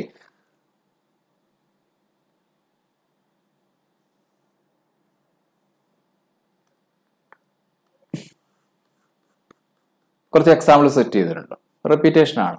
Rahul started business ₹4 lakh. അപ്പൊ മനസ്സിലേക്ക് വരണം, രാഹുൽ നമ്മുടെ സ്ഥാപനത്തിന്റെ ഓണറാണ്. സെപ്പറേറ്റ് എൻറ്റിറ്റി കോൺസെപ്റ്റ് രാഹുലിനെ ഔട്ട്സൈഡർ ആയിട്ട് കാണും. സോ എന്തായാലും ഇത് ബിസിനസ് ട്രാൻസാക്ഷൻ ആണ്. ഞാൻ പറഞ്ഞിട്ടുണ്ട്, നമ്മുടെ ബുക്കുകളിലുള്ള എൻട്രി പഠിക്കാൻ വേണ്ടിയല്ല പ്രൊഫഷണൽ കോഴ്സ് ചെയ്യുന്നത്, സ്വന്തമായിട്ട് എൻട്രികൾ സെറ്റ് ചെയ്യാൻ വേണ്ടിയാണ്. അതിനുള്ള പ്രാക്ടീസാണ്. അപ്പോൾ Rahul started business with ₹8 lakhs. Business transaction ആണ്. ഇത് ക്യാഷ് ട്രാൻസാക്ഷൻ ആണ്. ഡുവൽ ആസ്പെക്ട് ഐഡന്റിഫൈ ചെയ്യണം. ഡുവൽ ആസ്പെക്ട്, ഒരു ആസ്പെക്ട് ക്യാഷ് ട്രാൻസാക്ഷൻ ആകുമ്പോഴേ എപ്പോഴും ക്യാഷ്. ഇനി നമുക്ക് ക്യാഷ് അക്കൗണ്ട് എന്ന് എഴുതുന്നത് കുറച്ചുകൂടി നല്ലതായിരിക്കും. Cash account. Rahul's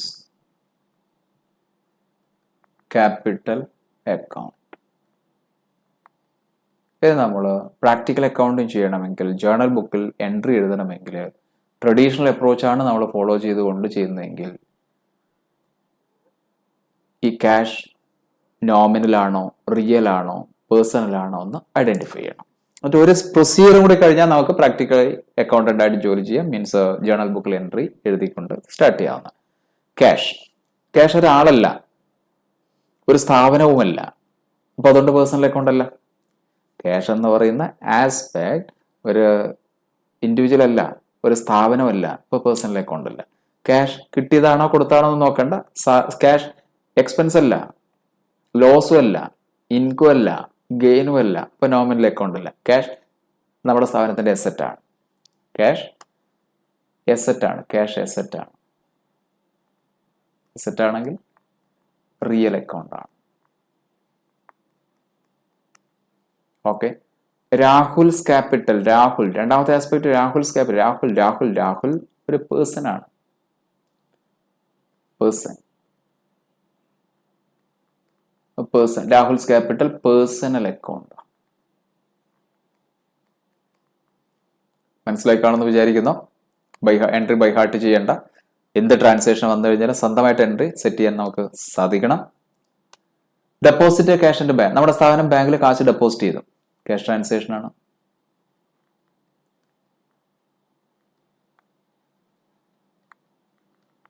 to aspect. ഒന്ന് ക്യാഷ് അക്കൗണ്ട്, പിന്നെ ബാങ്ക് അക്കൗണ്ട്. ബാങ്ക് പേരുണ്ടാവേ. Bank account, Federal Bank, South Indian Bank. Cash ഒരാളല്ല, സ്ഥാപനമല്ല, പേഴ്സണൽ അക്കൗണ്ട് അല്ല, എക്സ്പെൻസ് അല്ല, ലോസ് അല്ല, ഇൻകം അല്ല, ഗെയിൻ അല്ല. പിന്നെ എന്താ? അസെറ്റ്. Cash always asset. എന്താ? Real account.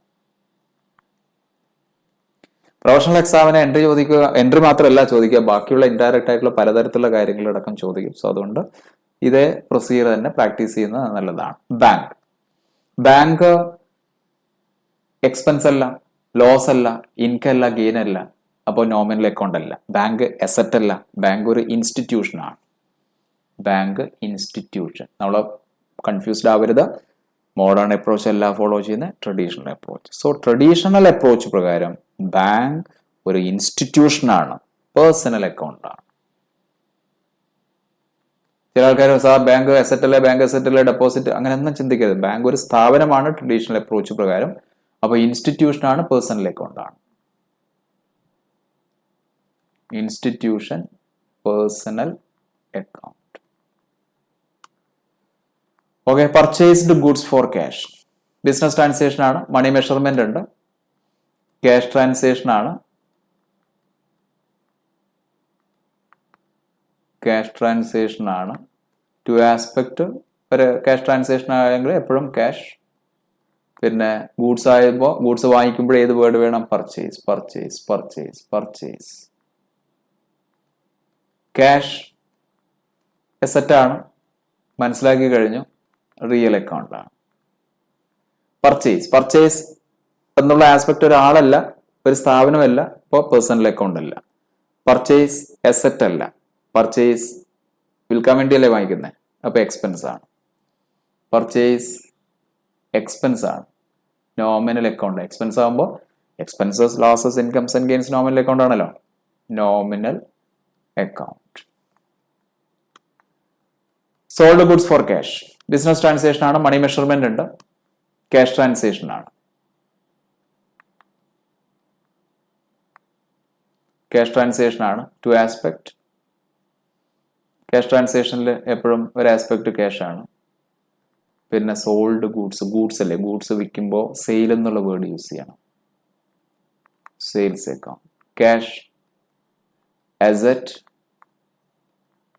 അസെറ്റ് അക്കൗണ്ട് ഒക്കെ റിയൽ അക്കൗണ്ടുകളാണ്. Real account. സെയിൽസ് എന്നുള്ള ഒരാളല്ല, ഒരു സ്ഥാപനമല്ല, അപ്പോൾ പേഴ്സണൽ അക്കൗണ്ട് അല്ല. സെയിൽസ് അസെറ്റ് അല്ല. പിന്നെ സെയില് ഇൻകം ആണ്. സെയിൽ ഇൻകം ആണ്. സെയിൽ ചെയ്ത വിറ്റു അല്ലെ, ഇൻകം. Nominal account. അപ്പോൾ ഫൗണ്ടേഷൻ എക്സാമുകൾക്കും ഇന്റർ എക്സാമുകൾക്കൊക്കെ ചോദിക്കാം, sales account is personal, nominal, real എന്നൊക്കെ ചോദിക്കാം. Sold goods on credited to mister. Sold goods on credited to mister X. For example mister X. Credit ട്രാൻസാക്ഷനാ. Credit transaction. Two aspect. Mister എക്സും സെയിലുമാണ്. X person ആവുമ്പോൾ personal account. Sales, income, nominal account. അപ്പൊ ഇത്രയും ഡെപ്തില് സംസാരിക്കുന്നത് entry by ഹാർട്ടിങ് വേണ്ട, സ്വന്തമായിട്ട് entry set ചെയ്യാൻ പഠിക്കണം പുതിയ ട്രാൻസാക്ഷൻസ് വന്നാൽ പോലും. പെയ്ഡ് സാലറീസ് ക്യാഷ് ട്രാൻസാക്ഷനാ. ടു ആസ്പെക്ട്, ക്യാഷ് അക്കൗണ്ടും സാലറീസ് അക്കൗണ്ടും ആണ്. Cash asset, real. Salary expense അല്ലേ, സാലറി എക്സ്പെൻസ് നോമിനൽ. നമ്മുടെ സ്ഥാപനത്തിന്റെ സ്റ്റാഫ് പുറത്തേക്ക് പോകുമ്പോൾ ഓട്ടോറിക്ഷയ്ക്ക് പോയതേ, ഓട്ടോ ചാർജസ് കൊടുത്തു. എന്താ transaction? Paid auto charges. Paid auto charges ₹60, 60 രൂപ കൊടുത്തു.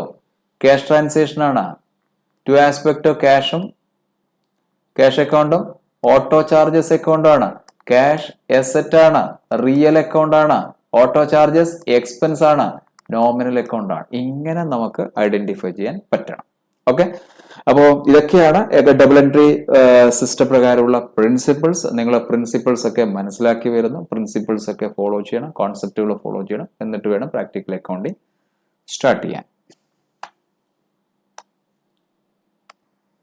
അങ്ങനെ ട്രാൻസാക്ഷൻസ് നമുക്ക് കിട്ടിക്കഴിഞ്ഞാൽ ബുക്സ് ഓഫ് അക്കൗണ്ട്സിൽ, എസ്പെഷ്യലി ജേർണൽ ബുക്കിൽ എഴുതണമെങ്കിൽ നമുക്ക് നോളജ് ഉണ്ടാവണം. ആ നോളജ് സ്റ്റെപ്പ് ബൈ സ്റ്റെപ്പ് ആയിട്ട് നമ്മൾ മനസ്സിലാക്കുകയാണ് ചെയ്തത്. ബട്ട് ജേർണൽ ബുക്കിൽ എൻട്രി എഴുതേണ്ട രീതിയിലുള്ള ലെവൽ ഓഫ് നോളജ് നമുക്ക് ഞാൻ എക്സ്പ്ലനേഷൻ തന്നിട്ടില്ല.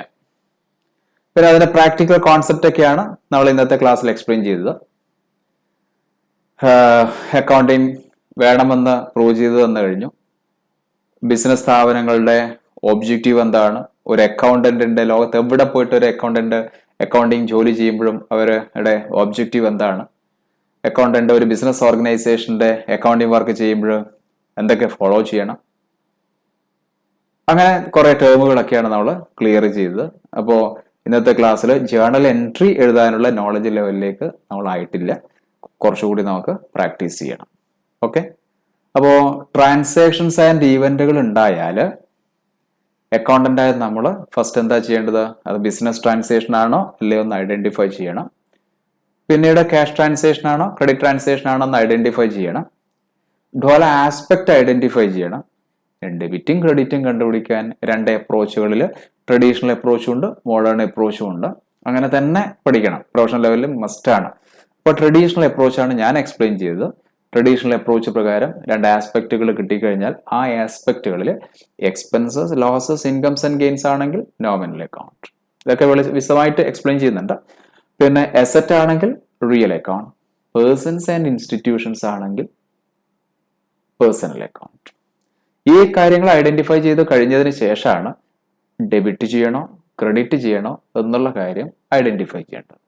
അപ്പോൾ ഇന്നത്തെ ക്ലാസ് ഞാനിവിടെ സ്റ്റോപ്പ് ചെയ്യാണ്. അപ്പോൾ ഇന്ന് ഒരുപാട് തിയറികളാണ് സംസാരിച്ചത്. ഞാൻ ഈ പ്രാക്ടിക്കൽ ഓറിയന്റഡ് ആയിട്ട് തരുന്ന ഷോർട്ട് നോട്ടുകളുണ്ട്, നിങ്ങൾക്ക് നിങ്ങളുടെ നോട്ട്ബുക്കിൽ സൂക്ഷിക്കാം, നല്ലതാണ്.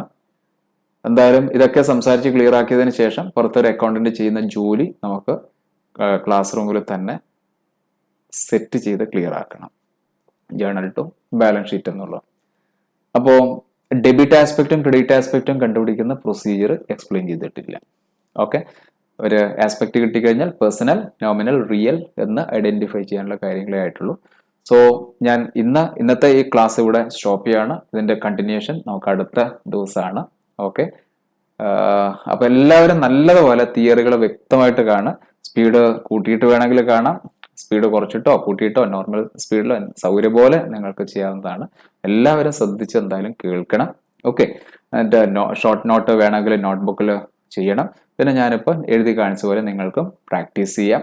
ഓക്കെ, പിന്നീട് ഒന്ന് ട്രാക്കിലേക്ക്, അക്കൗണ്ടൻസിയുടെ ട്രാക്കിലേക്ക് എത്തിയതിനു ശേഷം നമുക്ക് എക്സ്ട്രാ വർക്കുകൾ ഇഷ്ടംപോലെ പ്രാക്ടീസ് ചെയ്യാൻ വേണ്ടി മെറ്റീരിയലും അഡീഷണൽ ക്വസ്റ്റ്യൻസും നമുക്കെല്ലാം സെറ്റ് ചെയ്യാം. ഓക്കെ, അപ്പോൾ ഞാൻ ഇന്ന് ഇവിടെ ക്ലാസ് അവസാനിപ്പിക്കുകയാണ്. Thank you.